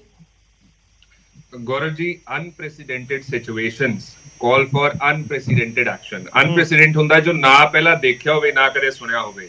ਪੰਜਾਬ ਦਾ ਲਾਅ ਐਂਡ ਆਰਡਰ ਇੰਨਾ ਕੁ ਵਿਗੜ ਚੁੱਕਿਆ ਹੈ, ਚਰਮਰਾ ਗਿਆ ਹੈ, ਸਾਡੀ ਬਾਰਡਰ ਸਟੇਟ ਹੈ, ਸੈਂਸਿਟਿਵ ਸਟੇਟ ਹੈ, ਇੰਨਾ ਕਸਲਾ ਆ ਰਿਹਾ ਹੈ, ਇੰਨਾ ਕੁ ਨਸ਼ਾ ਆ ਰਿਹਾ ਹੈ, ਇੰਨੀ ਕਰੰਸੀ ਆ ਰਹੀ ਹੈ, ਐਮੂਨੀਸ਼ਨ ਆ ਰਹੀ ਹੈ, ਤੇ ਸਰਕਾਰ ਕਿਉਂਕਿ ਕਰੀ ਕੁਝ ਨਹੀਂ ਰਹੀ, ਦੇਖ ਕੇ ਵੀ ਨਾਦਾਨ ਬਣ ਰਹੀ ਹੈ, ਨਜ਼ਰਅੰਦਾਜ਼ ਕਰ ਰਹੀ ਹੈ, ਤੇ ਕਿਸੇ ਨੂੰ ਤਾਂ ਕੁਝ ਨਾ ਕੁਝ ਕਰਨਾ ਪੈਣਾ ਹੈ। ਨਹੀਂ ਕਰਨਾ ਚਾਹੀਦਾ ਸੀਗਾ, ਪਰ ਕਿਉਂਕਿ ਸਰਕਾਰ ਕਰ ਹੀ ਕੁਝ ਨਹੀਂ ਰਹੀ, ਤਾਂ ਕਰਕੇ ਸਟੇਟ ਗਵਰਨਮੈਂਟ ਕਿਵੇਂ ਕਰੇਗੀ ਜੇ ਉੱਥੋਂ ਨਸ਼ਾ ਆ ਰਿਹਾ ਹੈ? ਮੈਂ ਤੁਸੀਂ ਸੈਂਟਰ ਨੂੰ ਕਹਿ ਰਹੇ ਹੋ, ਪੰਜਾਬ ਸਰਕਾਰ ਨੂੰ ਕਹਿ ਰਹੇ ਹੋ ਖੜਿਆਲ ਸਾਹਿਬ? ਕਿਉਂਕਿ ਸਰਕਾਰ ਫੇਲ ਹੋਈ ਆਪਣੀ ਜ਼ਿੰਮੇਵਾਰੀ 'ਚ, ਤਾਂ ਕਰਕੇ ਗਵਰਨਰ ਸਾਹਿਬ ਨੂੰ ਉੱਥੇ ਜਾਣਾ ਪਿਆ। ਬਾਰਡਰ ਸਟੇਟ ਹੈ, ਸੈਂਸਿਟਿਵ ਸਟੇਟ ਹੈ, ਇਸ਼ੂਜ਼ ਐਡੇ ਵੱਡੇ ਹੋ ਗਏ, ਲਾਅ ਐਂਡ ਆਰਡਰ ਚਰਮਰਾ ਗਿਆ, ਸਰਕਾਰ ਕਰ ਹੀ ਕੁਝ ਨਹੀਂ ਰਹੀ ਹੈ। ਤੇ ਦੇਅਰਫੋਰ ਦੂਜੀ ਗੱਲ ਮੈਂ ਤੁਹਾਨੂੰ ਇੱਥੇ ਇੱਕ ਐਵੀਡੈਂਸ ਦੇ ਤੌਰ ਤੇ ਤੁਸੀਂ ਦੇਖੋ ਗੌਰਵ ਜੀ, ਗਵਰਨਰ ਸਾਹਿਬ ਦੀ ਤੀਜੀ ਵਿਜ਼ਿਟ ਹੈ 10 ਮਹੀਨਿਆਂ ਦੇ ਵਿੱਚ, ਤੀਜੀ ਵਿਜ਼ਿਟ। ਇੰਨੀ ਕਦੇ ਨਾ ਪਹਿਲਾਂ ਕਿਸੇ ਗਵਰਨਰ ਨੂੰ ਕਰਨੀ ਪਈ, ਨਾ ਪੰਜਾਬ 'ਚ ਤੇ ਨਾ ਹੀ ਕਿਸੇ ਦੇਸ਼ ਦੇ ਕਿਸੇ ਵੀ ਸੂਬੇ 'ਚ। ਇੱਥੇ ਕਿਉਂ ਕਰਨੀ ਪੈ ਰਹੀ ਹੈ? ਪ੍ਰੂਫ ਦੇ ਤੌਰ ਤੇ, ਐਗਜ਼ਾਮਪਲ ਦੇ ਤੌਰ ਤੇ, ਇਲੀਗਲ ਮਾਈਨਿੰਗ ਹੁੰਦੀ ਸੀਗੀ ਬਾਰਡਰ ਏਰੀਆਜ਼ ਦੇ ਵਿੱਚ, ਤੁਹਾਨੂੰ ਵੀ ਪਤਾ ਹੈ। ਗਵਰਨਰ ਸਾਹਿਬ ਉੱਥੇ ਗਏ ਫੇਰੀ ਤੇ ਜਾ ਕੇ, ਜਦੋਂ ਇਹ ਚੀਜ਼ ਦਾ ਪਤਾ ਲੱਗਿਆ, ਗਵਰਨਰ ਸਾਹਿਬ ਨੇ ਐਕਸਪੋਜ਼ ਕੀਤੀ, ਸਰਕਾਰ ਨੂੰ ਵੀ ਇਹ ਚੀਜ਼ ਤੇ ਬੈਨ ਲਾਉਣਾ ਪਿਆ, ਰੋਕ ਲਾਉਣੀ ਪਈ, ਤੇ ਹਲਫਨਾਮਾ ਹਾਈ ਕੋਰਟ ਦੇ ਵਿੱਚ ਦਾਖਲ ਕਰਨਾ ਪਿਆ। ਸੋ ਇਹ ਪ੍ਰੂਫ ਹੈ ਕਿ ਸਰਕਾਰ ਆਪਣੀ ਜ਼ਿੰਮੇਵਾਰੀ 'ਚ ਫੇਲ ਹੋ ਗਈ। ਗਵਰਨਰ ਸਾਹਿਬ ਨੂੰ ਇੰਟਰਵੀਨ ਕਰਨਾ ਪਿਆ, ਉਹਨਾਂ ਦੇ ਇੰਟਰਵੀਨ ਕਰਨ ਨਾਲ, ਵਿੱਚ ਆਉਣ ਨਾਲ ਇਹ ਐਕਸ਼ਨ ਹੋ ਸਕਿਆ ਸੰਭਵ। ਇਹ ਨਹੀਂ ਗਵਰਨਰ ਸਾਹਿਬ ਨੂੰ ਲੋੜ ਪੈਣੀ ਚਾਹੀਦੀ ਸੀ, ਅਸੀਂ ਕਹਿੰਦੇ ਹਾਂ, ਪਰ ਸਰਕਾਰ ਕਰੇ ਤਾਂ ਸਹੀ ਕੁਝ। ਹਰੇਕ ਜ਼ਿੰਮੇਵਾਰੀ 'ਚ, ਹਰੇਕ ਰਿਸਪੌਂਸਿਬਿਲਿਟੀ 'ਚ ਇਹ ਸਰਕਾਰ ਫੇਲ ਹੋਈ ਹੈ, ਨਾਕਾਮਯਾਬ ਹੋਈ ਹੈ। ਇਨਐਕਸਪੀਰੀਅੰਸ ਕਿਉਂ ਕਹਿੰਦੇ ਆ, ਇਨਕੰਪੀਟੈਂਟ ਕਿਉਂ ਕਹਿੰਦੇ ਆ? ਕਿਉਂ ਕਹਿੰਦੇ ਵੀ ਇਹ ਸੋ ਰਿਹਾ? ਕਿਉਂਕਿ ਇਸ਼ੂਜ਼ ਹੋ ਰਹੇ, ਕਰ ਹੀ ਕੁਝ ਨਹੀਂ ਰਹੇ। ਅੱਛਾ, ਦੂਜਾ ਤੁਸੀਂ ਦੇਖੋ, ਗਵਰਨਰ ਦੀ ਪੋਸਟ ਬੜੀ ਰਿਸਪੌਂਸਿਬਲ ਪੋਸਟ ਹੁੰਦੀ ਹੈ ਗੌਰਵ ਜੀ। ਜੋ ਕਹਿਣ ਵੀ ਨਸ਼ਾ ਗਰੋਸਰੀ ਸਟੋਰਸ ਤੇ ਜਨਰਲ ਸਟੋਰਸ ਤੇ ਵਿਕ ਰਿਹਾ ਹੈ, ਇਹ ਤੋਂ ਵੱਡਾ ਐਕਸਪੋਜ਼ੇ, ਇਹ ਤੋਂ ਵੱਡਾ ਫੇਲਿਅਰ ਆਮ ਆਦਮੀ ਪਾਰਟੀ ਦਾ ਕੀ ਹੋ ਸਕਦਾ? ਉਹ ਗਵਰਨਰ ਪੰਜਾਬ ਦੇ ਨੇ, ਹੋਰ ਕਿਸੇ ਸਟੇਟ ਦੇ ਨਹੀਂ ਹੈ। ਤੇ ਸਰ ਗਵਰਨਰ ਸਾਹਿਬ ਨਹੀਂ ਕਹਿ ਰਹੇ, ਪੰਜਾਬ ਦਾ ਬੱਚਾ ਕਹਿ ਰਿਹਾ ਹੈ, ਪੰਜਾਬ ਦੇ ਲੋਕ ਕਹਿ ਰਹੇ, ਤੇ ਗਵਰਨਰ ਸਾਹਿਬ ਜਾ ਕੇ ਉੱਥੇ ਕੀ ਕਰ ਰਹੇ? ਸਰਪੰਚਾਂ ਨਾਲ ਮੀਟਿੰਗ ਕਰ ਰਹੇ ਹੈ, ਪੰਚਾਇਤਾਂ ਨਾਲ ਮੀਟਿੰਗ ਕਰ ਰਹੇ ਹੈ, ਲੋਕਾਂ ਨਾਲ ਮੀਟਿੰਗ ਕਰ ਰਹੇ। ਜੋ ਸਰਕਾਰ ਨੂੰ ਕਰਨਾ ਚਾਹੀਦਾ ਸੀ, ਜੋ ਭਗਵੰਤ ਮਾਨ ਸਾਹਿਬ ਨੇ ਕਿਹਾ ਸੀਗਾ ਆਪਦੇ ਐਮਐਲਏਜ਼ ਨੂੰ ਕਿ ਤੁਹਾਡੇ ਕੋਲੇ ਨਹੀਂ ਲੋਕ ਆਉਣੇ ਚਾਹੀਦੇ, ਤੁਹਾਨੂੰ ਲੋਕਾਂ ਕੋਲੇ ਪਿੰਡਾਂ 'ਚ ਜਾਣਾ ਚਾਹੀਦਾ, ਇਹ ਤਾਂ ਗਏ ਨਹੀਂ। ਮਤਲਬ ਤੁਹਾਨੂੰ ਲੱਗਦਾ ਕਿ ਐਮਐਲਏ ਨਹੀਂ ਕਰ ਰਹੇ, ਇਸ ਕਰਕੇ ਗਵਰਨਰ ਸਾਹਿਬ ਨੂੰ ਕਰਨੀ ਪੈ ਰਹੀ ਹੈ? ਐਮਐਲਏਜ਼, ਮਿਨਿਸਟਰਸ, ਚੀਫ ਮਿਨਿਸਟਰ ਸਾਹਿਬ, ਇਹ ਸਾਰੇ ਆਪਣੀ ਰਿਸਪੌਂਸਿਬਿਲਿਟੀ ਨੂੰ ਐਗਜ਼ੀਕਿਊਟ ਕਰਨ ਦੇ ਵਿੱਚ ਫੇਲ ਹੋਏ ਆ, ਤਾਂ ਕਰਕੇ ਇੰਟਰਵੀਨ ਕਰਨਾ ਪੈ ਰਿਹਾ। ਲੇਕਿਨ ਤੁਸੀਂ ਦੇਖੋ, ਆਪਾਂ ਬਜਟ ਦੀ ਵੀ ਗੱਲ ਕਰਨੀ ਹੈ ਤੇ ਝਾਕੀ ਦੀ ਵੀ ਗੱਲ ਕਰਨੀ ਹੈ। ਪੰਜਾਬ ਕੋਲੇ ਬਜਟ ਨਹੀਂ ਤੇ ਪੰਜਾਬ ਦੀ ਝਾਕੀ ਨਹੀਂ ਨਿਕਲੀ। ਜਦੋਂ ਦੀ ਆਮ ਆਦਮੀ ਪਾਰਟੀ ਆਈ ਹੈ, ਇਹ ਜੇ ਚੀਜ਼ਾਂ ਰੈਗੂਲਰਲੀ ਹੋ ਰਹੀਆਂ, ਉਹ ਤਾਂ ਹੈ ਕਿਉਂਕਿ ਆਮ ਆਦਮੀ ਪਾਰਟੀ ਨੇ ਉਦੋਂ ਜਦੋਂ ਝਾਕੀ ਦੀ ਗੱਲ ਸੀਗੀ, ਇਹ ਪ੍ਰੋਸੈਸ ਵਾਇਲੇਟ ਕਰਕੇ ਬਹਿ ਗਏ। ਇਹਨਾਂ ਤੋਂ ਨਹੀਂ ਪ੍ਰੋਸੈਸ ਫੋਲੋ ਹੋਈ, ਪ੍ਰੋਸੀਜਰ ਫੋਲੋ ਹੋਈ ਜੋ ਬੀਜੇਪੀ ਨੇ ਦੱਸਿਆ। ਦੂਜਾ, ਇਹਨਾਂ ਦੀ ਕੋਆਰਡੀਨੇਸ਼ਨ ਦੇਖ ਲਓ ਸੈਂਟਰ ਨਾਲ, ਇਹਨਾਂ ਦੀ ਕੋਆਰਡੀਨੇਸ਼ਨ ਦੇਖ ਲਓ ਗਵਰਨਰ ਸਾਹਿਬ ਨਾਲ, ਕਿ ਸਟੇਟ 'ਚ ਤੁਸੀਂ ਸਰਕਾਰ ਚਲਾਉਣੀ ਹੈ ਤੇ ਗਵਰਨਰ ਸਾਹਿਬ ਨਾਲ ਇੱਕ ਹੈਲਦੀ, ਅੱਛਾ ਇੱਕ ਟੈਂਡਮ 'ਚ ਇਹਨਾਂ ਨੂੰ ਕੰਮ ਕਰਨਾ ਚਾਹੀਦਾ ਹੈ। ਆਮ ਆਦਮੀ ਪਾਰਟੀ ਦਾ ਹੰਕਾਰ, ਆਮ ਆਦਮੀ ਪਾਰਟੀ ਦੀ ਈਗੋ, ਆਮ ਆਦਮੀ ਪਾਰਟੀ ਦਾ ਐਟੀਟਿਊਡ ਵਿਚਾਲੇ ਆ ਜਾਂਦਾ, ਜਿਹਦੇ ਕਰਕੇ ਪੰਜਾਬ ਦੇ ਲੋਕ ਸਫਰ ਕਰ ਰਹੇ ਹੈ, ਪੰਜਾਬ ਦਾ ਫਿਊਚਰ ਸਫਰ ਕਰ ਰਿਹਾ ਹੈ। ਸਰਕਾਰ ਆਪਦਾ ਸਬਕ ਨਹੀਂ ਲੈ ਰਹੀ। ਜਦੋਂ ਪਹਿਲੀ ਫੇਰੀ ਸੀ, ਇਹਨਾਂ ਨੂੰ ਆਪਦਾ ਸਬਕ ਲੈ ਲੈਣਾ ਚਾਹੀਦਾ ਸੀਗਾ, ਕੰਮ ਕਰਨਾ ਸ਼ੁਰੂ ਕਰ ਦੇਣਾ ਚਾਹੀਦਾ ਸੀਗਾ। ਇਹ ਤੀਜੀ ਫੇਰੀ ਤਾਂ ਹੋਈ ਹੈ ਕਿਉਂਕਿ ਸਰਕਾਰ ਨੇ ਨਹੀਂ ਕੁਝ ਕੀਤਾ ਤੇ ਮਜਬੂਰਨ। ਠੀਕ ਹੈ, ਚਲੋ ਆਪਾਂ ਹੁਣ ਜਵਾਬ ਲੈ ਲਈਏ, ਜਵਾਬ ਲੈ ਲਈਏ। ਗਰੇਵਾਲ ਜੀ ਥੈਂਕ ਯੂ। ਮੈਂ ਉਮੀਦ ਕਰਦਾ ਮੇਰਾ ਕੋਈ ਵੀਰ ਮੈਨੂੰ ਇੰਟਰਪਟ ਨਹੀਂ ਕਰੂਗਾ। ਥੋੜਾ ਜਿਹਾ ਮੈਂ ਰਿਕੁਐਸਟ ਕਰ ਰਿਹਾ ਸ਼ੁਰੂਆਤ 'ਚ ਕਿ ਥੋੜਾ ਜਿਹਾ ਤੁਸੀਂ ਜਵਾਬ ਛੋਟਾ ਰੱਖਿਓ ਤਾਂ ਕਿ ਮੈਂ ਵਾਰ-ਵਾਰ ਸਾਰਿਆਂ ਦਾ ਰਿਐਕਸ਼ਨ ਲੈ ਸਕਾਂ, ਜ਼ਰੂਰੀ ਹੁੰਦਾ। ਤੁਸੀਂ ਘੜੀ ਦੇਖੋ, 2 ਮਿੰਟ ਤੋਂ ਵੱਧ ਨਹੀਂ ਲੱਗਦੇ ਜੀ। ਪਹਿਲਾਂ ਮੈਂ ਐਕਸੈਪਟ ਕਰਦਾ, ਪੰਜਾਬ ਦਾ ਬੱਚਾ ਜਾਣਦਾ ਕਿ ਪੰਜਾਬ ਡਰੱਗ ਦੀ ਪ੍ਰੋਬਲਮ ਹੈ, ਮੋੜ ਤੇ ਨਸ਼ਾ ਵਿਕ ਰਿਹਾ ਹੈ, ਪਹਿਲੀ ਗੱਲ। ਦੂਜੀ ਗੱਲ, ਸੋਸ਼ੀਓ ਇਕਨੋਮਿਕ ਪ੍ਰੋਬਲਮ ਹੈ, ਸਾਰੇ ਪੰਜਾਬੀਆਂ ਨੂੰ ਰਲ ਕੇ ਲੜਨਾ ਪਊਗਾ। ਰਾਹੁਲ ਗਾਂਧੀ ਨੇ ਨਸ਼ੇੜੀ ਕਿਹਾ, ਅੱਜ 1.5 ਕਰੋੜ ਬੀਜੇਪੀ ਵਾਲੇ ਕਰੇ, ਕੋਈ ਗੱਲ ਨਹੀਂ। 10,000 ਕੇਸ ਆਪ ਕਹਿ ਰਹੇ ਕਿ ਐਨਸੀਆਰਪੀ ਦਾ ਡੇਟਾ ਹੈ ਕਿ ਮਾਰਚ ਤੋਂ ਬਾਅਦ ਅਸੀਂ ਇਹ ਕਹਿ ਰਹੇ ਕਿ ਅਸੀਂ ਪੀਤਾ ਹੈ, ਮੈਂ ਨਹੀਂ ਕਿਹਾ, ਇਹਨਾਂ ਨੇ ਕਿਹਾ। ਚਲੋ, ਅਕਾਲੀ ਦਲ ਬਿਲਕੁਲ ਠੀਕ ਹੈ ਜੀ, ਗਵਰਨਰ ਸਾਹਿਬ ਨੂੰ ਚਿੰਤਾ, ਪੰਜਾਬ ਦੇ ਹਾਲਾਤ ਦੀ ਬਹੁਤ ਚਿੰਤਾ ਹੈ। ਗੈਂਗਸ ਆ ਰਹੀਆਂ ਨੇ, ਫਿਰੌਤੀ ਆ ਰਹੀ ਹੈ, ਲੜਾਈ ਹੋ ਰਹੀ ਹੈ, ਬਾਰਡਰ ਸਟੇਟ ਹੈ ਪੰਜਾਬ, ਯੂਨੀਕ ਸਟੇਟ ਹੈ ਸਰ, ਤੇ ਪੰਜਾਬ ਨੂੰ ਮਦਦ ਦੀ ਲੋੜ ਹੈ, ਪੰਜਾਬ ਨੂੰ ਆਪਣੇ ਹੱਕ ਦੀ ਲੋੜ ਹੈ। ਅੱਜ ਅਸੀਂ ਆਪਣੇ ਭਾਈਵਾਲਾਂ ਬਾਰੇ ਕੁਝ ਨਹੀਂ ਬੋਲਾਂਗੇ, ਫੈਡਰਲ ਸਟਰਕਚਰ ਦਾ ਅੱਜ ਸਾਨੂੰ ਕੋਈ ਚਿੰਤਾ ਨਹੀਂ। ਕਾਂਗਰਸ ਕਹਿੰਦੀ ਹੈ ਜੀ, ਚੀਫ ਸੈਕਟਰੀ ਸਾਹਿਬ ਬੈਠੇ ਸੀਗੇ, ਡੀਜੀਪੀ ਸਾਹਿਬ ਦੀ ਮੌਜੂਦਗੀ 'ਚ ਕਿਹਾ, ਬਿਲਕੁਲ ਅਸੀਂ ਫੇਰ ਵੀ ਇੱਜ਼ਤ ਕਰਦੇ ਹਾਂ ਬਜ਼ੁਰਗ ਦੀ, ਸਾਡੇ ਨਾਲ ਜਾਂਦੇ ਨੇ ਅਫਸਰ। ਮੈਂ ਕਹਿ ਰਿਹਾ ਜੀ, ਕੋਈ ਗੱਲ ਨਹੀਂ, ਤੁਸੀਂ ਮੰਨ ਜਾਓ ਕਿ ਜੀ ਇਹ ਤਾਂ ਜੀ ਸੈਂਟਰ ਨੇ ਐ ਕੀਤਾ। ਕੈਪਟਨ ਸਾਹਿਬ ਦੀ ਬੜੀ ਜੁਗਲਬੰਦੀ ਸੀ, ਸੈਂਟਰ ਦੇ ਨਾਲ ਕੋਈ ਪ੍ਰੋਬਲਮ ਨਹੀਂ ਹੋਈ। ਚੰਨੀ ਸਾਹਿਬ ਦੀ ਜੁਗਲਬੰਦੀ ਟੁੱਟੀ ਤਾਂ ਆਪਣਾ ਫਲਾਈਓਵਰ ਤੇ ਪ੍ਰਧਾਨ ਮੰਤਰੀ ਨੂੰ ਰੋਕਤਾ, ਚਲੋ ਕੋਈ ਗੱਲ ਨਹੀਂ। ਰਾਜਸਥਾਨ 'ਚ ਤੇ ਛੱਤੀਸਗੜ੍ਹ 'ਚ ਬਿਲਕੁਲ ਸੇਮ ਪ੍ਰੋਬਲਮਸ ਚੱਲ ਰਹੀਆਂ ਨੇ, ਜਿੱਥੇ ਤੁਹਾਡੇ ਚੀਫ ਮਿਨਿਸਟਰ ਕਹਿ ਰਹੇ ਆ ਕਿ ਰੱਬ ਦਾ ਵਾਸਤਾ ਗਵਰਨਰ ਘੱਟੋ ਘੱਟ ਨਿਊਟਰਲ ਤਾਂ ਹੋ ਜਾਣ, ਪਰ ਉੱਥੇ ਫੈਡਰਲ ਸਟਰਕਚਰ ਨੂੰ ਖਤਰਾ ਹੈ, ਪੰਜਾਬ ਥੋੜੀ ਖਤਰਾ ਹੈ। ਹੁਣ ਆਮ ਆਦਮੀ ਪਾਰਟੀ 6 ਵਾਰੀ ਕਹਿ ਲਓ, ਸਾਨੂੰ ਕੁਛ ਕਹਿ ਲਓ, ਮੈਂ ਤਾਂ ਇੱਕ ਗੱਲ ਕਹੂੰਗਾ ਜੀ, ਮੈਂ ਇੱਕ ਗੱਲ ਕਹੂੰਗਾ, ਗੌਰਵ ਜੀ ਮੈਨੂੰ ਇੱਕ ਗੱਲ ਦੱਸੋ, ਅੱਜ ਦੇਸ਼ ਦਾ ਬਜਟ ਆਇਆ, ਅਖੀਰਲਾ ਬਜਟ ਇਲੈਕਸ਼ਨ ਤੋਂ ਪਹਿਲਾਂ, ਉਹਦੇ ਵਿੱਚ ਪੰਜਾਬ ਨੂੰ, ਨਾਰਥ ਇੰਡੀਆ ਨੂੰ ਨਜ਼ਰਅੰਦਾਜ਼ ਕੀਤਾ ਗਿਆ, ਕੋਈ ਗੱਲ ਨਹੀਂ। ਉਹਦਾ ਧਿਆਨ ਭਟਕਾਉਣ ਲਈ ਗਵਰਨਰ ਸਾਹਿਬ ਨੂੰ ਜਾਣ ਦੀ ਲੋੜ ਥੋੜੀ। ਆਪਾਂ ਨੂੰ, ਤੁਹਾਨੂੰ ਮੈਨੂੰ ਪਤਾ ਪੰਜਾਬ ਦਾ ਕੀ ਹਾਲ ਹੈ। ਅਸੀਂ ਕਹਿ ਰਹੇ ਹਾਂ ਰਿਕਾਰਡ ਕੀ ਕਰ ਰਹੇ, ਜਦੋਂ ਅਸੀਂ ਕਹਿ ਰਹੇ ਸੀ ਨਾ ਖਤਮ ਹੋਊਗਾ, ਅਸੀਂ ਕਹਿ ਰਹੇ ਸੀ ਪੋਲੀਟੀਕਲ ਪੇਜ ਖਤਮ ਹੋਗੀ, ਅਸੀਂ ਖਤਮ ਕਰਤੀ। ਅਸੀਂ 10,000 ਕੇਸ ਐਨਸੀਆਰਬੀ ਦਾ ਡੇਟਾ ਕਹਿ ਰਿਹਾ ਤੇ ਵਿਕ ਰਿਹਾ, ਤਾਂ ਪੋਲੀਟੀਕਲ ਪੈਟਰਨੇਜ ਤੋਂ ਬਿਨਾਂ ਵਿਕ ਰਿਹਾ।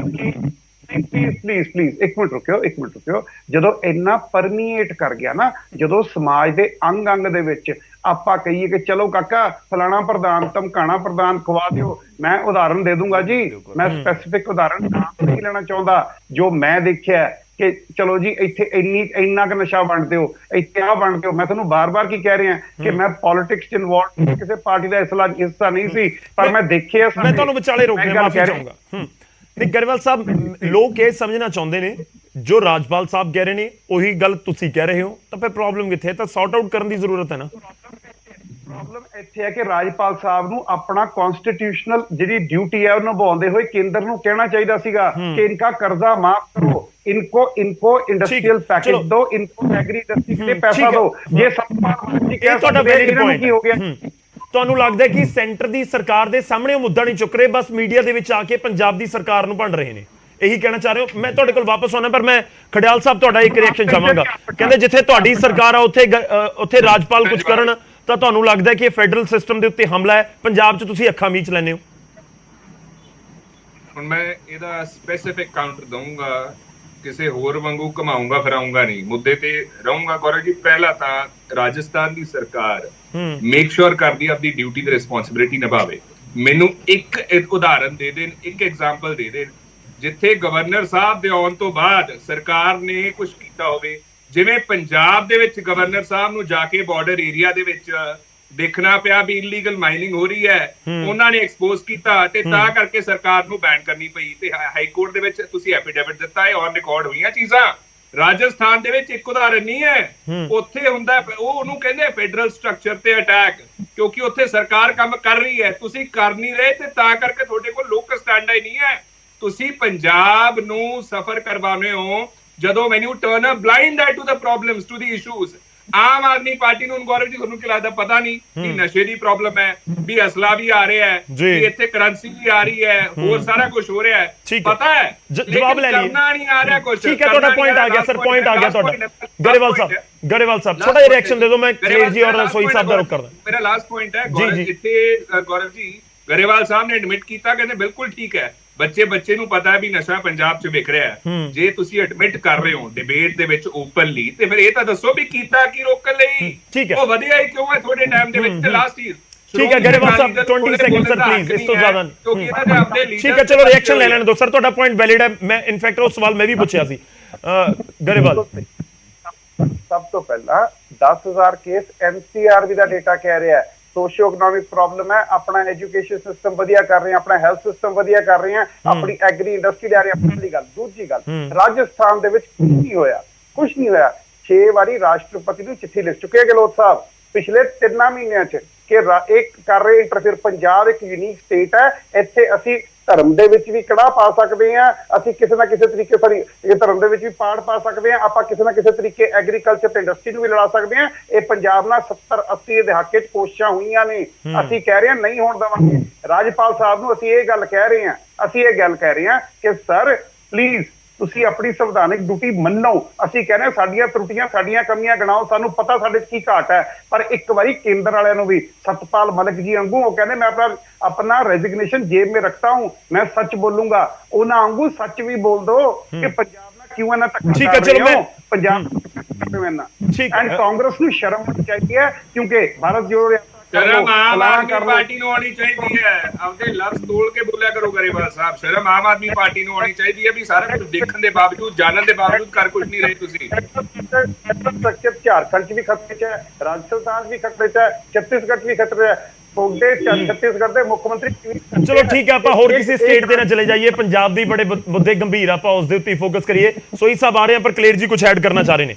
ਨਹੀਂ ਦੇਖੋ, ਮੈਂ ਗਰੇਵਾਲ ਸਾਹਿਬ, ਅਗਰ ਗਰੇਵਾਲ ਸਾਹਿਬ ਚੈਨਲ ਦੇ ਉੱਤੇ ਬਹਿ ਕੇ ਐਡਮਿਸ਼ਨ ਕਰਦੇ ਨੇ ਕਿ ਪੰਜਾਬ ਦੀ ਹੱਟੀਆਂ ਤੇ ਨਸ਼ਾ ਵਿਕ ਰਿਹਾ ਹੈ, ਫਿਰ ਤਾਂ ਮੁੱਖ ਮੰਤਰੀ ਅਸਤੀਫਾ ਦੇ ਕੇ ਪਾਸੇ ਹੋ ਜਾਣ ਨਾ। ਫਿਰ ਤਾਂ ਤੁਸੀਂ ਕਬੂਲ ਹੀ ਲਿਆ ਕਿ ਤੁਹਾਡੇ ਮੁੱਖ ਮੰਤਰੀ ਨਿਕੰਮੇ ਨੇ ਤੁਹਾਡੇ ਰਾਜ ਦੇ ਵਿੱਚ, ਕਿਉਂਕਿ ਪੋਲੀਟੀਕਲ ਪੁਸ਼ਤਪਨਾਹੀ ਨਾਲ ਨਸ਼ਾ ਵਿਕਦਾ ਹੈ, ਤੁਹਾਡੀ ਪਾਰਟੀ ਮੰਨਦੀ ਰਹੀ ਹੈ, ਪ੍ਰਚਾਰਦੀ ਰਹੀ ਹੈ। ਤੇ ਜੇ ਅੱਜ ਤੁਸੀਂ ਵੀ ਮੰਨ ਲਿਆ ਤਾਂ ਮੁੱਖ ਮੰਤਰੀ ਲਾਲ ਕੋਟ ਪਾ ਕੇ ਫੋਟੋ ਪੋਲਿਟਿਕਸ ਤੋਂ ਬਾਹਰ ਆਉਣ, ਡੈਰੀਆਂ ਤੇ ਫੋਟੋਆਂ ਲਾਉਣੀਆਂ, ਕੈਲੰਡਰਾਂ ਤੇ ਫੋਟੋ ਲਾਉਣੀਆਂ ਤੋਂ ਬਾਹਰ ਆਉਣ, ਪੰਜਾਬ ਬਾਰੇ ਸੋਚਣ। ਔਰ ਦੂਸਰੀ ਵੱਡੀ ਗੱਲ, ਦੇਖੋ ਗਰੇਵਾਲ ਸਾਹਿਬ, ਤੁਸੀਂ ਨਾ ਗੱਲਾਂ ਬਹੁਤ ਇੱਧਰ ਉੱਧਰਲੀਆਂ ਕਰਦੇ। ਤੁਸੀਂ ਅਡਾਨੀ ਦਾ ਵੀ ਜ਼ਿਕਰ ਕੀਤਾ, ਇੱਕ ਹਿਡਨਬਰਗ ਦੀ ਰਿਪੋਰਟ ਹੈ ਜਿਹਦੇ ਕਰਕੇ ਅਡਾਨੀ ਨੂੰ ਅੱਜ ਨੁਕਸਾਨ ਹੋ ਰਿਹਾ, ਤੁਸੀਂ ਵੀ ਜ਼ਿਕਰ ਕੀਤਾ।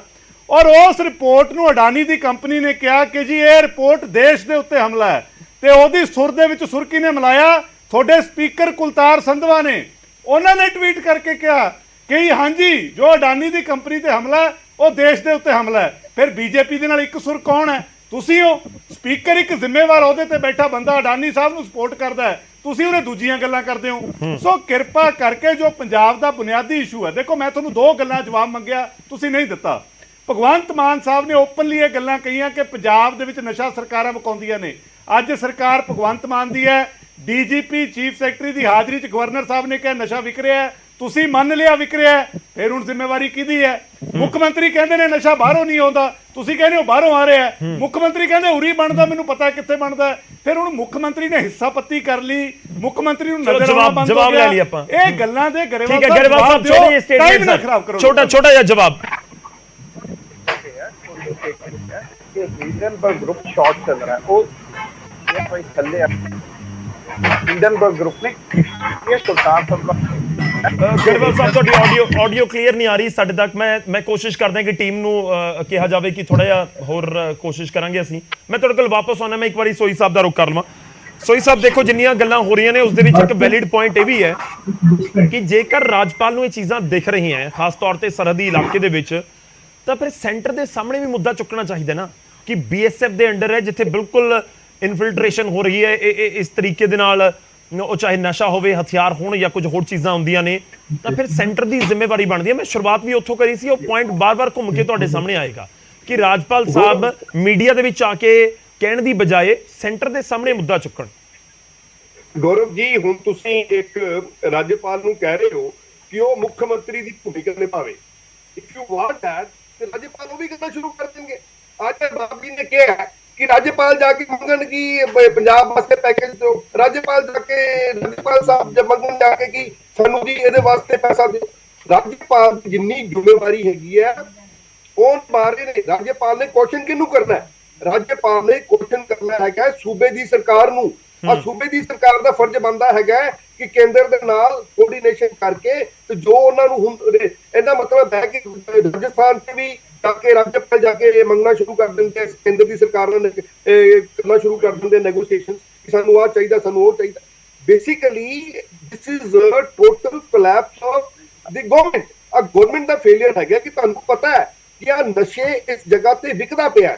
ਤੁਹਾਨੂੰ ਪਤਾ ਹੈ ਕਿ ਆ ਜਿੱਦਾਂ ਹੁਣ ਬਾਬ ਜੀ ਕਹਿ ਰਹੇ ਸੀਗੇ, ਸਾਨੂੰ ਪਤਾ ਹੈ ਕਿ ਉਹਦੀਆਂ ਕਰਿਆਨੇ ਦੀ ਦੁਕਾਨਾਂ ਤੇ ਨਸ਼ਾ ਵਿਕਦਾ ਹੈ, ਸਾਨੂੰ ਪਤਾ ਸਕੂਲਾਂ ਕਾਲਜਾਂ ਦੇ ਲਾਗੇ ਨਸ਼ਾ ਵਿਕਦਾ ਹੈ, ਸਾਨੂੰ ਪਤਾ ਕਿ 27 ਇਦਾਂ ਦੀਆਂ ਆਇਡੈਂਟੀਫਾਈਡ ਜਗ੍ਹਾ ਨੇ, ਬਸਤੀਆਂ ਨੇ, ਕਲੋਨੀਆਂ ਨੇ ਜਿੱਥੇ ਨਸ਼ੇ ਦੀ ਕਾਰੋਬਾਰ ਚੱਲਦਾ ਹੈ।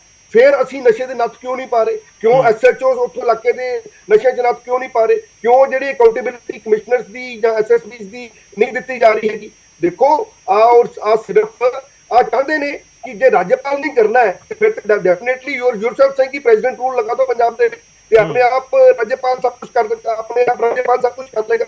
ਦੂਜੇ ਪਾਸੇ ਜੋ ਤੱਕ ਬਜਟ ਦੀ ਗੱਲ ਕਰ ਰਹੀ ਸੀਗੀ, ਇਹਨਾਂ ਨੂੰ ਸ਼ਾਇਦ ਭੁੱਲ ਗਿਆ ਹੈਗਾ ਕਿ ਹਿੰਦੁਸਤਾਨ ਦੀ ਸਰਕਾਰ ਨੇ ਐਮਐਸਐਮਈ ਨੂੰ ਚੁੱਕਣ ਵਾਸਤੇ ਤਕਰੀਬਨ 2 ਲੱਖ ਕਰੋੜ ਦਾ ਕੋਲੈਟਰਲ ਫ੍ਰੀ ਕ੍ਰੈਡਿਟ ਜਿਹੜਾ ਹੈਗਾ ਐਮਐਸਐਮਈ ਨੂੰ ਆਫਰ ਕੀਤਾ ਹੈ। ਇਹਨਾਂ ਨੂੰ ਪੁੱਛ ਲਓ ਵੀ ਕਿੰਨੇ ਲੋਕੀ ਜਾ ਕੇ ਯੂਪੀ ਦੇ ਵਿੱਚ ਇਨਵੈਸਟਮੈਂਟ ਕਰਨਾ ਚਾਹੁੰਦੇ ਨੇ, ਕਿੰਨੇ ਆਪਣੀ ਇੰਡਸਟਰੀ ਉੱਤੇ ਸੈੱਟ ਕਰਨਾ ਚਾਹੁੰਦੇ ਨੇ। ਹਿੰਦੁਸਤਾਨ ਦੀ ਸਰਕਾਰ ਚਾਹੁੰਦੀ ਹੈ ਕਿ ਪੰਜਾਬ ਵਧੇ ਫੁੱਲੇ, ਪੰਜਾਬ ਨੂੰ ਤਕਰੀਬਨ ਕੋਸਟ ਆਫ ਜਿਹੜੀ ਕ੍ਰੈਡਿਟ ਹੈਗੀ ਹੈ ਉਹਨੂੰ 1% ਰਿਡਕਸ਼ਨ ਕਰਾਉਣ ਦੀ ਬਜਟ ਦੇ ਵਿੱਚ ਤਜਵੀਜ਼ ਹੈਗੀ ਹੈ। ਤਕਰੀਬਨ 9000 ਕਰੋੜ ਰੁਪਇਆ ਐਮਐਸਐਮਈ ਦੇ ਵਿੱਚ ਪਾਣਾ ਹੈਗਾ ਤਾਂ ਕਿ ਐਮਐਸਐਮਈ ਜਿਹੜੇ ਪੰਜਾਬ ਦੇ ਵਿੱਚ, ਲੁਧਿਆਣੇ 'ਚ, ਅੰਮ੍ਰਿਤਸਰ ਦੇ ਵਿੱਚ, ਜਲੰਧਰ 'ਚ ਜਿਹੜੇ ਇਸ ਵਕਤ ਆਈਸੀਯੂ ਦੇ ਵਿੱਚ ਨੇ ਉਹਨਾਂ ਨੂੰ ਕਿਸ ਤਰ੍ਹਾਂ ਉਭਾਰਿਆ ਜਾਵੇ। ਫਰਟੀਲਾਈਜ਼ਰ ਸਬਸਿਡੀ ਸ਼ਾਇਦ ਇਹਨਾਂ ਨੂੰ ਗਰੇਵਾਲ ਸਾਹਿਬ ਨੂੰ ਪਤਾ ਨਹੀਂ ਹੈ ਕਿ ਸਭ ਤੋਂ ਜ਼ਿਆਦਾ ਪੰਜਾਬੀ ਜਿਹੜੇ ਯੂਜ਼ ਕਰਦੇ ਨੇ ਉਹਨੂੰ ਕੰਟੀਨਿਊ ਕੀਤਾ ਗਿਆ ਹੈਗਾ। ਇੱਕ ਯੂਰੀਆ ਦੇ ਬੈਗ ਦੇ ਉੱਪਰ ਹਿੰਦੁਸਤਾਨ ਦੀ ਸਰਕਾਰ 1400 ਰੁਪਈਆ ਸਬਸਿਡੀ ਦੇ ਰਹੀ ਹੈ। ਏਦਾਂ 1 ਲੱਖ ਕਰੋੜ ਰੁਪਈਆ ਜਿਹੜਾ ਇੰਫਰਾਸਟ੍ਰਕਚਰ ਡਿਵੈਲਪਮੈਂਟ ਵਾਸਤੇ ਰੱਖਿਆ ਗਿਆ ਹੈਗਾ। 에ਅਰਪੋਰਟ ਬਣਾਉਣ ਜਾ ਰਹੇ ਹੈਗੇ ਆ, ਔਰ 7 ਲੱਖ ਰੁਪਈਆ ਜਿਹੜੀ ਇਹਨੇ ਲਿਮਿਟ ਕੀਤੀ ਹੈਗੀ ਇਨਕਮ ਟੈਕਸ ਐਗਜ਼ੰਪਸ਼ਨ ਦੀ, ਕਿ ਉਹ ਪੰਜਾਬੀ ਉਹਦੇ ਵਿੱਚ ਨਹੀਂ ਆਉਂਦੇ। ਨਹੀਂ ਠੀਕ ਹੈ, ਉਹ ਲਾਜ਼ਮੀ ਤੌਰ ਤੇ ਹੈ। ਨਹੀਂ ਸੋਈ ਸਾਹਿਬ ਉਹ ਸਪੈਸੀਫਿਕਲੀ ਬਹੁਤ ਸਾਰੀਆਂ ਮੰਗਾਂ ਦਾ ਜ਼ਿਕਰ ਕਰ ਰਹੇ ਸੀ ਕਿ ਅਸੀਂ 1000 ਕਰੋੜ ਬਾਰਡਰ ਬੈਲਟ ਵਾਸਤੇ ਮੰਗਿਆ ਸੀ। ਨਹੀਂ ਉਹ ਤਾਂ ਦੇਖੋ, ਉਹ ਤਾਂ ਆਬਵੀਅਸ ਹੈ ਨਾ ਕਿ ਹੁਣ ਜੇ ਟੈਕਸ ਸਲੈਬ ਵੀ ਵਧਾ ਦਿੱਤੀ ਉਹਨਾਂ 'ਚ ਪੰਜਾਬੀ ਵੀ ਆ ਜਾਣੇ। ਉਹ ਇਹ ਤਾਂ ਨਹੀਂ ਹੈ ਕਿ ਪੰਜਾਬ ਵਾਲਿਆਂ ਵਾਸਤੇ ਨਹੀਂ ਹੈ, ਉਹ ਤਾਂ ਆਬਵੀਅਸ ਹੈ ਕਿ ਉਹ ਤਾਂ ਆਉਣੇ ਹੀ ਆਉਣੇ ਨੇ। ਉਹ ਤਾਂ ਗੱਲ ਇਹ ਸੀ ਕਿ ਜੇ ਤੁਸੀਂ ਵੰਦੇ ਭਾਰਤ ਦਾ ਮੰਗ ਕੀਤੀ ਹੈ, ਸੀਐਮ ਕਹਿ ਰਹੇ ਨੇ ਕਿ ਵੰਦੇ ਭਾਰਤ ਦੀ ਮੰਗ ਕੀਤੀ, ਉਸਦੇ ਉੱਤੇ ਕੋਈ ਗੱਲ ਨਹੀਂ। ਅਸੀਂ 1000 ਕਰੋੜ ਦੀ ਮੰਗ ਕੀਤੀ, ਕੋਈ ਗੱਲ ਨਹੀਂ। ਅਸੀਂ 5 ਤਖਤਾਂ ਨੂੰ ਜੋੜਨ ਵਾਲੀ ਟ੍ਰੇਨ ਦਾ ਜ਼ਿਕਰ ਕੀਤਾ, ਕੋਈ ਗੱਲ ਨਹੀਂ। ਉਹ ਸਪੈਸੀਫਿਕਲੀ ਉਹਨਾਂ ਮੁੱਦਿਆਂ ਉੱਤੇ ਕਹਿ ਰਹੇ ਸੀ। ਠੀਕ ਹੈ, ਮੈਂ ਇੱਕ ਵਾਰ ਵਾਪਸ ਆਉਣਾ ਤੁਹਾਡੇ ਕੋਲ। ਬੇਸਿਕਲੀ ਰਿਸਪੌਂਸਿਬਿਲਿਟੀ ਆਪਣੀ ਜ਼ਿੰਮੇਵਾਰੀ ਤੋਂ ਭੱਜਣਾ ਚਾਹੁੰਦੇ ਨੇ। ਚਾਹੁੰਦੇ ਨੇ ਕਿ ਇਹਨਾਂ ਦਾ ਕੰਮ ਆਟੋਮੈਟਿਕਲੀ ਜੋ ਮੁੱਖ ਮੰਤਰੀ ਨਹੀਂ ਕਰ ਪਾ ਰਿਹਾ, ਜੇ ਗਵਰਨਰ ਕਰਨਾ ਚਾਹते ਨੇ, ਗਵਰਨਰ ਇਹਨਾਂ ਨੂੰ ਕੁਐਸਚਨ ਕਰ ਰਹੇ ਨੇ ਤੇ ਗਵਰਨਰ। ਠੀਕ ਹੈ, ਚਲੋ ਆਪਾਂ ਜਵਾਬ ਲਈਏ ਗਰੇਵਾਲ ਸਾਹਿਬ। ਮੈਂ ਖੜਿਆਲ ਜੀ ਆ ਰਹੇ ਹਾਂ, ਆਪਾਂ ਇੱਕ ਵਾਰੀ ਜਵਾਬ ਲੈ ਲਈ ਜੀ। ਗਰੇਵਾਲ ਸਾਹਿਬ ਜੀ, ਗੌਰਵ ਜੀ, ਗੌਰਵ ਜੀ, ਹਿੰਡਨਬਰਗ ਗਰੁੱਪ ਜਿਹੜਾ ਨਾ, ਉਹ ਗਰੁੱਪ ਉਹ ਹੈ ਜਿਹੜਾ ਘਾਟੇ 'ਚ ਸ਼ੇਅਰ ਵੇਚ ਕੇ ਫਾਇਦਾ ਕਮਾਉਂਦਾ, ਪਰ ਉਹਨਾਂ ਨੇ 88 ਸਵਾਲ ਪੁੱਛੇ ਸੀ ਅਦਾਨੀ ਸਮੂਹ ਨੂੰ ਜਿਹੜੇ ਕਿ ਪਬਲਿਕ ਡੋਮੇਨ ਸੀ। ਹਿੰਦੁਸਤਾਨ 'ਚ ਕਿਸੇ ਦੀ ਹਿੰਮਤ ਨਹੀਂ ਸੀ ਉਹ ਸਵਾਲ ਪੁੱਛਣ ਦੀ। ਉਹਨਾਂ ਨੇ ਪੁੱਛ ਲਏ। ਇਹਨਾਂ ਦਾ ਜਿਹੜਾ ਹਾਊਸ ਆਫ ਕਾਰਡਸ ਹੈ, ਜਿਹੜਾ ਪੱਤਿਆਂ ਦਾ ਘਰ ਬਣਾਇਆ ਸੀ, ਉਹ ਢਹਿ ਗਿਆ ਕਿਉਂਕਿ ਇੱਥੋਂ ਸਪੋਰਟ ਮਿਲ ਰਹੀ ਸੀ। ਮੈਂ ਇਹ ਦੱਸਦਾ ਪਹਿਲੀ ਗੱਲ।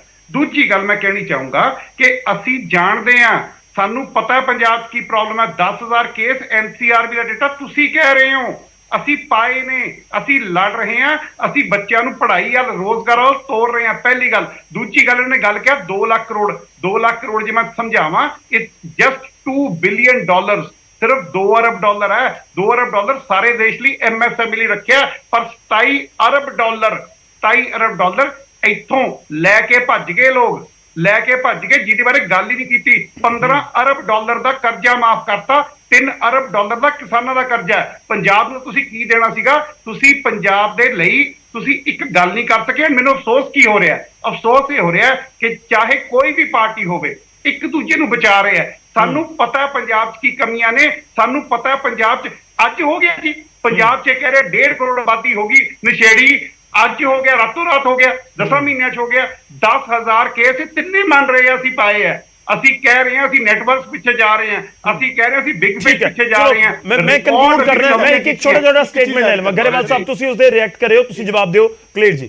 ਨਹੀਂ, ਮੈਂ ਦੇਖੋ ਬਹੁਤ ਛੋਟਾ ਰੱਖਿਓ ਸਰ, ਮੇਰੇ ਕੋਲ ਟਾਈਮ ਨਹੀਂ। ਗਰੇਵਾਲ ਸਾਹਿਬ ਨੂੰ ਸਵਾਲ ਕੀਤਾ ਸੀ, ਇਹਨਾਂ ਨੇ ਫਿਰ ਨਹੀਂ ਜਵਾਬ ਦਿੱਤਾ ਕਿ ਹਿੰਡਨਬਰਗ ਦੀ ਰਿਪੋਰਟ ਜੇ ਅਡਾਨੀ ਦੇ ਉਲਟ ਆਉਂਦੀ ਹੈ, ਅਡਾਨੀ ਦੇ ਸਮਰਥਨ 'ਚ ਕੁਲਤਾਰ ਸੰਧਵਾ ਕਿਉਂ, ਪੰਜਾਬ ਦੇ ਸਪੀਕਰ ਕਿਉਂ? ਔਰ ਦੂਸਰੀ ਗੱਲ, ਇਹ ਹੁਣ ਕੇਸਾਂ ਦਾ ਜ਼ਿਕਰ ਕਰ ਰਹੇ ਨੇ, ਇਹ ਕਹਿੰਦੇ ਜੀ ਅਸੀਂ 10,000 ਕੇਸ ਪਾਏ। ਮੈਂ ਤੁਹਾਨੂੰ ਗਰੇਵਾਲ ਸਾਹਿਬ ਦੀਆਂ, ਮੈਨੂੰ ਲੱਗਦਾ ਵੀ 10-15 ਵੀਡੀਓਜ਼ ਇਹਨਾਂ ਦੀ ਕੱਢ ਦੂੰ, ਆਮ ਆਦਮੀ ਪਾਰਟੀ ਦੇ ਲੀਡਰਸ ਦੀਆਂ ਕੱਢ ਦੂੰ, ਜਿਹੜੀਆਂ ਕਿ ਸਰਕਾਰ ਚੋਣ ਤੋਂ ਪਹਿਲਾਂ ਕਹਿੰਦੇ ਸੀ ਇਹ ਜਿਹੜੇ ਮੁਕੱਦਮੇ ਦਰਜ ਕੀਤੇ ਜਾਂਦੇ ਨੇ ਇਹ ਛੋਟੇ ਬੰਦਿਆਂ ਤੇ ਕੀਤੇ ਜਾਂਦੇ ਨੇ ਜੀ, ਇਹ ਤਾਂ ਜਿਹੜੇ ਕੰਜ਼ਿਊਮਰਸ ਨੇ ਉਹਨਾਂ ਤੇ ਕਰਦੇ ਨੇ, ਬਿਗ ਫਿਸ਼ ਨਹੀਂ ਫੜਦੇ। ਬਿਗ ਫਿਸ਼ ਤਾਂ ਇਹਨਾਂ ਨੇ ਵੀ ਨਹੀਂ ਕੋਈ ਫੜੀ। ਸੋ ਅਗਰ ਅੱਜ ਤੁਸੀਂ ਮੰਨਦੇ ਹੋ, ਔਰ ਹੁਣੇ ਕਹਿੰਦੇ ਜੀ ਪੁਰਾਣੀਆਂ ਸਰਕਾਰਾਂ, ਗਰੇਵਾਲ ਸਾਹਿਬ ਕਮਾਲ ਕਰਦੇ ਹੋ। 9 ਮਹੀਨਿਆਂ ਬਾਅਦ ਅਗਰ ਅੱਜ ਪੰਜਾਬ ਦਾ ਗਵਰਨਰ ਕਹਿ ਰਹੇ ਨੇ ਕਿ ਹੱਟੀ ਤੇ ਨਸ਼ਾ ਵਿਕ ਰਿਹਾ ਹੈ, 9 ਮਹੀਨੇ ਚਲੋ ਕਿਉਂ ਨਹੀਂ ਬੰਦ ਹੋਇਆ? ਫਿਰ ਜ਼ਿੰਮੇਵਾਰੀ ਇਹ ਤੁਹਾਡੀ ਹੈ। ਹੁਣ ਪੁਰਾਣੀ ਸਰਕਾਰਾਂ ਦੀ ਗੱਲ ਕਿੱਥੇ ਰਹਿ ਗਈ? ਸੋ ਤੁਸੀਂ ਆਪਣੀਆਂ ਗੱਲਾਂ ਤੋਂ ਨਾ ਭੱਜਿਆ ਕਰੋ। ਸੰਧਵਾ ਸਾਹਿਬ ਨੇ ਕਿਉਂ ਸਮਰਥਨ ਕੀਤਾ, ਨਸ਼ਾ ਅੱਜ ਕਿਉਂ ਵਿਕ ਰਿਹਾ ਹੈ, ਤੇ ਜਿਹੜਾ ਪਰਚਾ ਪੋਲਿਟਿਕਸ ਹੈ ਜਿਹਨੂੰ ਨਿੰਦਦੇ ਰਹੇ ਉਹਦੀ ਅੱਜ ਵਾਹਵਾ ਖੱਟਣ ਦੀ ਕੋਸ਼ਿਸ਼ ਕਿਉਂ? ਇਹ ਤਿੰਨਾਂ ਗੱਲਾਂ ਦਾ ਜਵਾਬ। ਠੀਕ ਹੈ, ਖੜਿਆਲ ਸਾਹਿਬ ਕੁਝ ਕਹਿਣਾ ਚਾਹ ਰਹੇ ਨੇ, ਇਕੱਠੇ ਜਵਾਬ ਦਿਓ ਸਰ, ਸਮਾਂ ਆਪਾਂ ਕੰਕਲੂਡ ਕਰਾਂਗੇ ਤੁਹਾਡੇ ਬਿਆਨ ਨਾਲ। ਖੜਿਆਲ ਜੀ ਬੜੇ ਟਾਈਮ ਬਾਅਦ ਆਏ ਹੋ, ਕਾਈਂਡਲੀ ਬੜੇ ਟਾਈਮ ਬਾਅਦ ਆਏ ਹੋ, ਮੈਨੂੰ 1 ਮਿੰਟ ਦੇ ਦਿਓ ਪੂਰਾ। ਪਹਿਲਾਂ ਤਾਂ ਜਿਹੜੇ ਫੈਡਰਲ ਸਟਰਕਚਰ ਦੀ ਆਮ ਆਦਮੀ ਪਾਰਟੀ ਗੱਲ ਕਰਦੀ ਆ ਉਹਨੂੰ ਚੰਗੀ ਤਰ੍ਹਾਂ ਪੜ੍ਹੇ। ਹਿੰਦੁਸਤਾਨ ਦਾ ਕੋਆਪਰੇਟਿਵ ਫੈਡਰਲਿਜ਼ਮ ਹੈ ਸਟਰਕਚਰ, ਕੋਆਪਰੇਟਿਵ ਫੈਡਰਲਿਜ਼ਮ। ਇਹ ਜਿਹੜਾ ਕੋਆਪਰੇਟਿਵ ਹੈ ਨਾ, ਇਹਨੂੰ ਸਿੱਖ ਲਓ, ਇਹਨੂੰ ਸਮਝ ਲਓ ਤੇ ਕਰਨਾ ਸ਼ੁਰੂ ਕਰ ਦਿਓ, ਹੰਕਾਰ ਛੱਡ ਦਿਓ।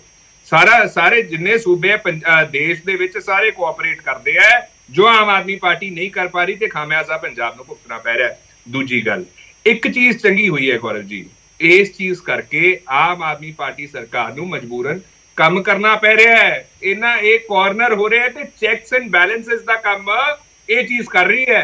ਤੇ ਆਪਣਾ ਤੁਹਾਨੂੰ ਮੈਂ ਹੋਰ ਉਦਾਹਰਨ ਦੇ ਦਿੰਦਾ। ਪਹਿਲਾਂ ਮੈਂ ਇਲੀਗਲ ਮਾਈਨਿੰਗ ਦੱਸਦਾ ਸੀਗਾ, ਜਦੋਂ ਗਵਰਨਰ ਸਾਹਿਬ ਦੌਰੇ ਤੇ ਗਏ ਸੀਗੇ ਪਹਿਲਾਂ 2 ਵਾਰੀ, ਤੇ ਜਿਹੜੇ ਕੰਮ ਗਵਰਨਰ ਸਾਹਿਬ ਕਹਿ ਕੇ ਆਏ ਸੀਗੇ, ਐਤਕੀ ਸਰਕਾਰ ਨੇ ਸਪੈਸੀਫਿਕਲੀ ਬਾਰਡਰ ਏਰੀਆਜ਼ ਦੇ ਜਿਹੜੇ ਅਫਸਰ ਹੈ ਉਹਨਾਂ ਨਾਲ ਮੁਲਾਕਾਤ ਕਰਕੇ, ਆਪਦੇ ਚੀਫ ਸੈਕਟਰੀ ਨੂੰ ਕਹਿ ਕੇ ਮੁਲਾਕਾਤ ਕਰਕੇ ਪੂਰਾ ਉਹਦਾ ਚੈੱਕ ਕੀਤਾ ਵੀ ਕੋਈ ਕੰਮ ਹੋਇਆ ਕਿ ਨਹੀਂ, ਜਿਹੜੇ ਕੰਮ ਗਵਰਨਰ ਸਾਹਿਬ ਨੇ ਕਹੇ ਡਿਲੀਵਰ ਹੋਏ ਹੈ ਕਿ ਨਹੀਂ ਹੋਏ, ਕਿ ਅੱਧੇ ਅਧੂਰੇ ਹੋਏ ਹੈ। ਸੋ ਇਹਦੇ ਨਾਲ ਇੱਕ ਚੀਜ਼ ਜੋ ਚੰਗੀ ਹੋਈ ਕਿ ਸਰਕਾਰ ਨੂੰ ਜਿਹੜੇ ਕੰਮ ਕਰਨ ਤੋਂ ਇਹ ਭੱਜ ਰਹੇ ਸੀਗੇ ਕਰਨਾ ਪੈ ਗਿਆ। ਠੀਕ ਹੈ। ਦੂਜਾ, ਰਾਜਸਥਾਨ ਦੀ ਗੱਲ ਫੇਰ ਕਰਤੀ ਇਹਨਾਂ ਨੇ। ਮੈਂ ਲੌਜਿਕ ਦਿੱਤਾ ਸੀਗਾ ਵੀ ਫੈਡਰਲ ਸਟਰਕਚਰ ਉਦੋਂ ਅਟੈਕ ਹੁੰਦਾ ਜੇ ਅਸੀਂ ਉੱਥੇ ਕੰਮ ਨਾ ਕਰ ਰਹੇ ਹੁੰਦੇ, ਅਸੀਂ ਉੱਥੇ ਕੰਮ ਕਰ ਰਹੇ ਸੀਗੇ ਤੇ ਇੱਥੇ ਪੰਜਾਬ ਤੁਸੀਂ ਨਹੀਂ ਕੰਮ ਕਰ ਰਹੇ ਸੀਗੇ, ਜਿਹਦੇ ਤੁਹਾਨੂੰ ਉਦਾਹਰਨ ਦੇਤੇ ਅਸੀਂ। ਤਾਂ ਕਰਕੇ ਫੈਡਰਲ ਸਟਰਕਚਰ ਤੇ ਅਟੈਕ ਘੱਟ ਹੈ ਤੇ ਤੁਹਾਡੀ ਨਿਗਲੈਕਸ਼ਨ, ਇਗਨੋਰੈਂਸ ਜ਼ਿਆਦਾ। ਮੈਂ ਇਹਨਾਂ ਨੂੰ ਸੋਲੂਸ਼ਨ ਦੇ ਦਿੰਦਾ ਗੌਰਵ ਜੀ, ਆਮ ਆਦਮੀ ਪਾਰਟੀ ਜੇ ਚਾਹੁੰਦੀ ਹੈ ਇਹ ਜਾਂ ਕੁਝ ਨਾ ਹੋਵੇ, ਕੰਮ ਕਰਨਾ ਸ਼ੁਰੂ ਕਰ ਦੋ। ਤੁਸੀਂ ਜਿਹੜੇ ਵਾਅਦੇ ਕੀਤੇ ਸੀ ਖੜਿਆਲ ਸਾਹਿਬ ਮੇਰੇ ਕੋਲ ਸਮਾਂ ਖਤਮ ਹੈ। ਸੋਨਾ ਦਾ ਲਾਸਟ ਪੁਆਇੰਟ ਹੈ ਜੀ ਮੇਰਾ, ਆਮ ਆਦਮੀ ਪਾਰਟੀ ਫੋਕਸ ਕਰਨਾ ਜਿੰਨਾ ਐਡਵਰਟਾਈਜ਼ਿੰਗ ਤੇ ਕਰਦੀ ਹੈ, ਮਾਰਕੀਟਿੰਗ ਤੇ ਬ੍ਰਾਂਡਿੰਗ ਤੇ ਜਵਾਬ ਆਪਾਂ ਲੈਣਾ। ਮੈਨੂੰ ਕਨਕਲੂਡ ਕਰਨ ਤੋਂ ਪਹਿਲਾਂ ਮੈਂ ਜਵਾਬ ਲੈਣਾ। ਮੈਂ ਸੋਈ ਸਾਹਿਬ ਲਾਸਟ ਪੁਆਇੰਟ ਹੈ ਗੌਰਵ ਜੀ, ਲਾਸਟ ਪੁਆਇੰਟ ਹੈ, ਬੜਾ ਜ਼ਰੂਰੀ ਹੈ। ਬਜਟ ਦੀ ਗੱਲ ਹੈ ਨਾ, ਬਜਟ ਕਿਉਂ ਨਹੀਂ ਪੰਜਾਬ ਨੂੰ ਮਿਲਿਆ? ਆਮ ਆਦਮੀ ਪਾਰਟੀ ਦੀ ਸ਼ਾਇਦ ਆਵਾਜ਼ ਨਹੀਂ ਪਹੁੰਚੀ ਸਰਕਾਰ ਤੱਕ, ਕਿਉਂਕਿ ਐਮਪੀ ਨਹੀਂ ਇੱਕ ਵੀ ਲੋਕ ਸਭਾ ਦੇ ਵਿੱਚ, ਤਾਂ 2-3 ਐਮਪੀਜ਼ ਹੋਣ, ਥੋੜੀ ਬਹੁਤ ਆਵਾਜ਼ ਪਹੁੰਚੇ। ਸ਼੍ਰੋਮਣੀ ਅਕਾਲੀ ਦਲ ਸਾਡੇ ਬਾਰੇ ਗੱਲ ਕਰ ਰਿਹਾ ਹੈ, ਜਿਨ੍ਹਾਂ ਦੇ ਲੀਡਰਸ ਤੇ ਪਰਚੇ ਹੋਣ ਐਨਡੀਪੀਐਸ ਨੂੰ ਲੈ ਕੇ, ਜਿਹੜੀ ਪਾਰਟੀ ਹਾਸ਼ੀਏ ਤੇ ਆ ਮੈਂ ਗਈ ਫੇਰ ਹੋਵੇ, ਦੱਸਾਂ ਉਹ ਨਾ ਸਾਨੂੰ ਖੜਿਆਲ ਸਾਹਿਬ ਕਰਦੀ ਝੂਠੇ ਚੱਕਰ ਪਰਚੇ ਨਹੀਂ ਕਿੰਨੀਆਂ ਲੱਗਦੀ। ਕੁ ਵਾਰੀ ਬੇਇੱਜ਼ਤੀਆਂ ਮੈਂ ਤਾਂ ਇਹੀ ਕਰਾਉਂਗੇ ਗੱਲ ਫਿਰ ਕਹੂੰਗਾ, ਮੈਂ ਦੁਬਾਰਾ ਝੂਠਾ ਕਹਿੰਦਾ ਪਰਚਾ ਬੇਅਦਬੀਆਂ ਤੇ ਸਿਆਸਤ ਕਰਨ ਵਾਲੇ ਲੋਕ ਠੀਕ ਹੈ, please। ਬੇਅਦਬੀਆਂ ਨੂੰ ਡਿਫੈਂਡ ਕਰਨ ਵਾਲੇ ਆਪਾਂ ਫੇਰ ਉਹੀ ਪੁਆਇੰਟ ਤੋਂ ਭਟਕ ਜਾਵਾਂਗੇ। ਖੜਿਆਲ ਸਾਹਿਬ, ਖੜਿਆਲ ਜੀ ਕਲੇਰ ਜੀ ਥੋੜਾ ਜਿਹਾ ਵੇਟ ਕਰੋ ਸਰ ਪਲੀਜ਼। ਉਹੀ ਐਨਡੀਪੀਐਸ ਸੋਈ ਸਾਹਿਬ, ਸੋਈ ਸਾਹਿਬ, ਠੀਕ ਹੈ, ਤੁਹਾਡੀ ਗੱਲ ਆ ਗਈ ਸਰ, ਤੁਹਾਡੀ ਗੱਲ ਆ ਗਈ। ਇੱਕ ਪਾਸੇ ਖੜ ਮੈਂ ਇੱਕ ਵਾਰੀ ਉਹ ਕਰ ਲਵਾਂ ਸੋਈ ਸਾਹਿਬ ਦਾ। ਠੀਕ ਹੈ, ਤੁਹਾਡਾ ਪੁਆਇੰਟ ਆ ਗਿਆ ਖੜਿਆਲ ਸਾਹਿਬ। ਸੋਈ ਸਾਹਿਬ, ਮੇਰੇ ਕੋਲ ਸਮਾਂ ਬਹੁਤ ਘੱਟ ਹੈ, ਮੈਂ 20 ਸੈਕਿੰਡ ਦੇ ਪਾਉਂਗਾ। ਇਸ ਨੂੰ ਸਿਆਸੀ ਪੋਲੀਟੀਕਲ ਨਜ਼ਰ ਦੇ ਨਾਲ ਬਾਰਡਰ ਵਾਲੀਆਂ ਫੇਰੀਆਂ ਨੂੰ ਕਿਉਂ ਨਾ ਦੇਖਿਆ ਜਾਵੇ? ਸੋਈ ਸਾਹਿਬ, ਆਵਾਜ਼ ਆ ਰਹੀ ਹੈ ਮੇਰੀ? ਜੋ ਲੱਗ ਰਿਹਾ ਕਿ ਕੋਈ ਟੈਕਨੀਕਲ ਇਸ਼ੂ ਹੈ। ਗਰੇਵਾਲ ਸਾਹਿਬ, ਤੁਹਾਡਾ ਫਾਈਨਲ ਕਮੈਂਟ। ਲੋਕ ਇਹੀ ਜਾਣਨਾ ਚਾਹੁੰਦੇ ਨੇ ਜਿਹੜੇ ਇਸ ਸਮੇਂ ਇਸ ਚਰਚਾ ਨੂੰ ਸੁਣ ਰਹੇ ਨੇ, ਕਹਿੰਦੇ ਜਦੋਂ ਸਭ ਕੁਝ ਪਤਾ ਤਾਂ ਫਿਰ ਐਕਸ਼ਨ ਕਰ ਦੋ ਨਾ। ਮੈਂ ਤੁਹਾਨੂੰ ਦੱਸਦਾ ਸਰ, ਸੰਧਵਾ ਸਾਹਿਬ ਨੇ ਇਹ ਕਿਹਾ ਸੀਗਾ ਕਿ ਜੇ ਹਿੰਡਨਬਰਗ ਜਾਂ ਕੋਈ ਵੀ ਕੁਝ ਲੁਕਵਾ ਕਰ ਰਿਹਾ ਉਹ ਦਿਖਾਓ, ਜੇ ਦੇਸ਼ ਤੇ ਹਮਲਾ ਤਾਂ ਦਿਖਾਓ, ਪਹਿਲੀ ਗੱਲ। ਦੂਜੀ ਗੱਲ, ਕੋਆਪਰੇਟਿਵ ਫੈਡਰਲਿਜ਼ਮ ਉਹ ਹੁੰਦਾ ਜਦੋਂ ਸਾਰੇ ਕੋਆਪਰੇਟ ਕਰਦੇ ਆ, ਪਰ ਜਦੋਂ ਤੁਹਾਡੇ ਮੁੱਖ ਮੰਤਰੀ ਨਾ ਹਰ ਮਹੀਨੇ ਬਾਅਦ ਚਿੱਠੀ ਲਿਖਦੇ ਆ। ਮੈਂ ਇੱਕ ਗੱਲ ਕਹਿਣੀ ਹੈ ਜੀ, ਹਿਮਾਚਲ ਨੂੰ ਵੀ ਕੁਝ ਨਹੀਂ ਮਿਲਿਆ, ਰਾਜਸਥਾਨ ਨੂੰ ਨਹੀਂ ਮਿਲਿਆ, ਛੱਤੀਸਗੜ੍ਹ ਨੂੰ ਨਹੀਂ ਮਿਲਿਆ। ਮੈਂ ਇੱਕ ਗੱਲ ਕਹਿਣੀ ਹੈ ਕਿ ਜੇ ਤੁਸੀਂ ਵਾਕਈ ਕਹਿੰਦੇ ਹੋ ਕਿ ਤੁਸੀਂ ਸਾਰੇ ਜਾਣੇ ਇੱਕ ਵਾਰੀ ਦੇਸ਼ ਦੀ ਪਰਵਾਹ ਕਰਦੇ ਹੋ, ਪੰਜਾਬ ਦੀ ਪਰਵਾਹ ਕਰਦੇ ਹੋ, ਇੱਕ ਵਾਰੀ ਬਜਟ 'ਚ ਸਵਾਲ ਤਾਂ ਪੁੱਛਿਆ ਹੁੰਦਾ। ਇਹ ਸਾਰੇ ਡਿਬੇਟ 'ਚ ਕਿਸੇ ਪੰਜਾਬ ਦੀ ਜਾਂ ਕਾਂਗਰਸ ਜਾਂ ਬੀਜੇਪੀ ਜਾਂ ਅਕਾਲੀ ਦਲ ਨੇ ਇਹ ਨਹੀਂ ਪੁੱਛਿਆ ਕਿ ਪੰਜਾਬ ਨੂੰ ਕੀ ਨਹੀਂ ਦਿੱਤਾ, ਕਿਉਂ ਨਹੀਂ ਦਿੱਤਾ। ਦੂਜਾ, ਅਸੀਂ ਜੋ ਵਾਅਦਾ ਕੀਤਾ ਸਰ 400 ਮਹੱਲਾ ਕਲੀਨਿਕ ਬਣੇ 10 ਕਰੋੜ 'ਚ, ਅਸੀਂ ਤਾਂ ਕੰਮ ਕਰ ਰਹੇ ਹਾਂ, ਕਰਕੇ ਦਿਖਾਵਾਂਗੇ and ਅਸੀਂ ਪੰਜਾਬ ਨੂੰ ਬਿਹਤਰ ਕਰਾਂਗੇ। ਪਰ ਤੁਸੀਂ ਐਕਸਪੋਜ਼ ਹੋ ਗਏ, ਤੁਸੀਂ ਸਾਰੇ। ਠੀਕ ਹੈ ਸਰ, ਮੈਂ ਵਿਚਾਲੇ ਰੋਕਣਾ ਹੈ, ਮਾਫੀ ਪਰ ਚਾਹੂੰਗਾ। ਇੱਕ ਗੱਲ ਕਹੂੰਗਾ, ਸਾਡੇ ਲੀਡਰਾਂ ਨੇ ਤਾਂ ਬਹੁਤ ਬਿਆਨ ਵੀ ਦਿੱਤੇ ਆ, ਇਹਨੂੰ ਕ੍ਰਿਟਿਸਾਈਜ਼ ਵੀ ਕੀਤਾ ਵੀ ਪੰਜਾਬ ਠੀਕ ਹੈ, ਦਾ ਚਲੋ ਮੈਂ ਮਾਫੀ ਚਾਹੂੰਗਾ ਖੜਿਆਲ ਸਾਹਿਬ, ਮੈਨੂੰ ਵਿਚਾਲੇ ਰੋਕਣਾ ਪਊਗਾ, ਮੇਰੇ ਕੋਲ ਸਮਾਂ ਖਤਮ ਹੋ ਗਿਆ ਹੈ। ਸੋਈ ਸਾਹਿਬ, ਮਾਫੀ ਚਾਹੂੰਗਾ, ਲਾਸਟ ਮਿੰਟ ਦੇ ਲਈ ਵੀ ਨਹੀਂ ਆ ਪਾਊਂਗਾ। ਸਾਰੇ ਮਹਿਮਾਨਾਂ ਦਾ ਬਹੁਤ ਬਹੁਤ ਧੰਨਵਾਦ ਸਾਡੇ ਨਾਲ ਜੁੜਨ ਦੇ ਲਈ, ਇਸ ਪੂਰੀ ਗੱਲਬਾਤ ਦੇ ਵਿੱਚ ਸ਼ਾਮਿਲ ਹੋਣ ਦੇ ਲਈ। ਇੱਕ ਚੀਜ਼ ਬਹੁਤ ਕਲੀਅਰ ਹੈ ਇਸ ਚਰਚਾ ਤੋਂ ਬਾਅਦ ਵੀ ਕਿ ਨਸ਼ਾ ਇੱਕ ਵੱਡੀ ਸਮੱਸਿਆ ਹੁਣ ਵੀ ਹੈ, ਔਰ ਇਹ ਵੱਡੀ ਸਮੱਸਿਆ ਦਾ ਹੱਲ ਕਿਵੇਂ ਹੋਏਗਾ ਇੱਕ ਵੱਡਾ ਸਵਾਲ ਵੀ ਹੈ। ਆਮ ਤੌਰ ਤੇ ਜੇਕਰ ਦੇਖਿਆ ਜਾਵੇ ਕਿ ਕੋਈ ਨੈਟਵਰਕ ਵਿਛਾਉਣ ਨੂੰ ਕਈ ਸਾਲ ਲੱਗ ਜਾਂਦੇ ਨੇ, ਪਰ ਕੀ ਉਸ ਨੂੰ ਖਤਮ ਕਰਨ ਦੇ ਵਿੱਚ ਵੀ ਉਨਾ ਹੀ ਸਮਾਂ ਲੱਗੇਗਾ? ਮੈਂ ਨਸ਼ੇ ਨਾਲ ਜੋੜ ਕੇ ਕਹਿ ਰਿਹਾ ਕਿ ਜੇ ਨਸ਼ੇ ਨੇ ਆਪਣੇ ਪੈਰ ਪਸਾਰਨ ਨੂੰ ਪਿਛਲੇ 10 ਸਾਲ 15 ਸਾਲ 20 ਸਾਲ ਜਾਂ ਜੋ ਵੀ ਇਲਜ਼ਾਮ ਲੱਗਦੇ ਨੇ, ਜੇ ਉਨਾ ਸਮਾਂ ਲੱਗ ਗਿਆ ਤਾਂ ਕੀ ਨਸ਼ੇ ਨੂੰ ਖਤਮ ਕਰਨ ਦੇ ਲਈ ਉਨਾ ਸਮਾਂ ਲੱਗੇਗਾ ਜਾਂ ਉਸ ਤੋਂ ਜ਼ਿਆਦਾ ਲੱਗ ਸਕਦਾ ਹੈ, ਜਾਂ ਫਿਰ ਕੁਝ ਮਹੀਨਿਆਂ ਕੁਝ ਸਾਲਾਂ ਦੇ ਵਿੱਚ ਵੀ ਹੋ ਸਕਦਾ ਹੈ? ਹੁਣ ਸਵਾਲ ਇਹ ਵੀ ਹੈ ਕਿ ਜੇ ਰਾਜਪਾਲ ਸਾਹਿਬ ਬਹੁਤ ਸਿਕਿਉਰਿਟੀ ਦੇ ਨਾਲ ਤੁਰਦੇ ਨੇ, ਨੇੜੇ ਕੋਈ ਨਹੀਂ ਜਾ ਸਕਦਾ, ਜੇ ਉਹਨਾਂ ਤੱਕ ਇਨਫੋਰਮੇਸ਼ਨ ਪਹੁੰਚ ਰਹੀ ਹੈ ਤਾਂ ਲਾਜ਼ਮੀ ਤੌਰ ਤੇ ਜਿਹੜੇ ਵੱਡੇ ਅਧਿਕਾਰੀ ਪੁਲਿਸ ਦੇ ਸਰਕਾਰ ਦੇ ਨੇ ਉਹਨਾਂ ਤੱਕ ਵੀ ਪਹੁੰਚਦੀ ਹੋਏਗੀ ਕਿ ਬਾਕੀ ਇਸ ਦੇ ਉੱਤੇ ਕੋਈ ਐਕਸ਼ਨ ਹੋਏਗਾ। ਪਰ ਉਮੀਦ ਇਹ ਵੀ ਕਰਦੇ ਹਾਂ ਕਿ ਤਾਲਮੇਲ ਵਧੀਆ ਹੋਵੇ ਸੈਂਟਰ ਤੇ ਸਟੇਟ ਦੇ ਵਿੱਚ, ਤਾਂ ਕਿ ਜਿਹੜੀਆਂ ਚੀਜ਼ਾਂ ਸਟੇਟ ਤੇ ਸੈਂਟਰ ਦੇ ਤਾਲਮੇਲ ਦੇ ਨਾਲ ਵਧੀਆ ਹੋ ਸਕਦੀਆਂ ਨੇ, ਉਹਨਾਂ ਦੇ ਵਿੱਚੋਂ ਇੱਕ ਨਸ਼ੇ ਦੀ ਰੋਕਥਾਮ ਵੀ ਹੈ, ਉਹ ਕੀਤੀ ਜਾ ਸਕੇ। ਪ੍ਰਾਈਮ ਟਾਈਮ ਚੱਜ ਚਲੀਏ।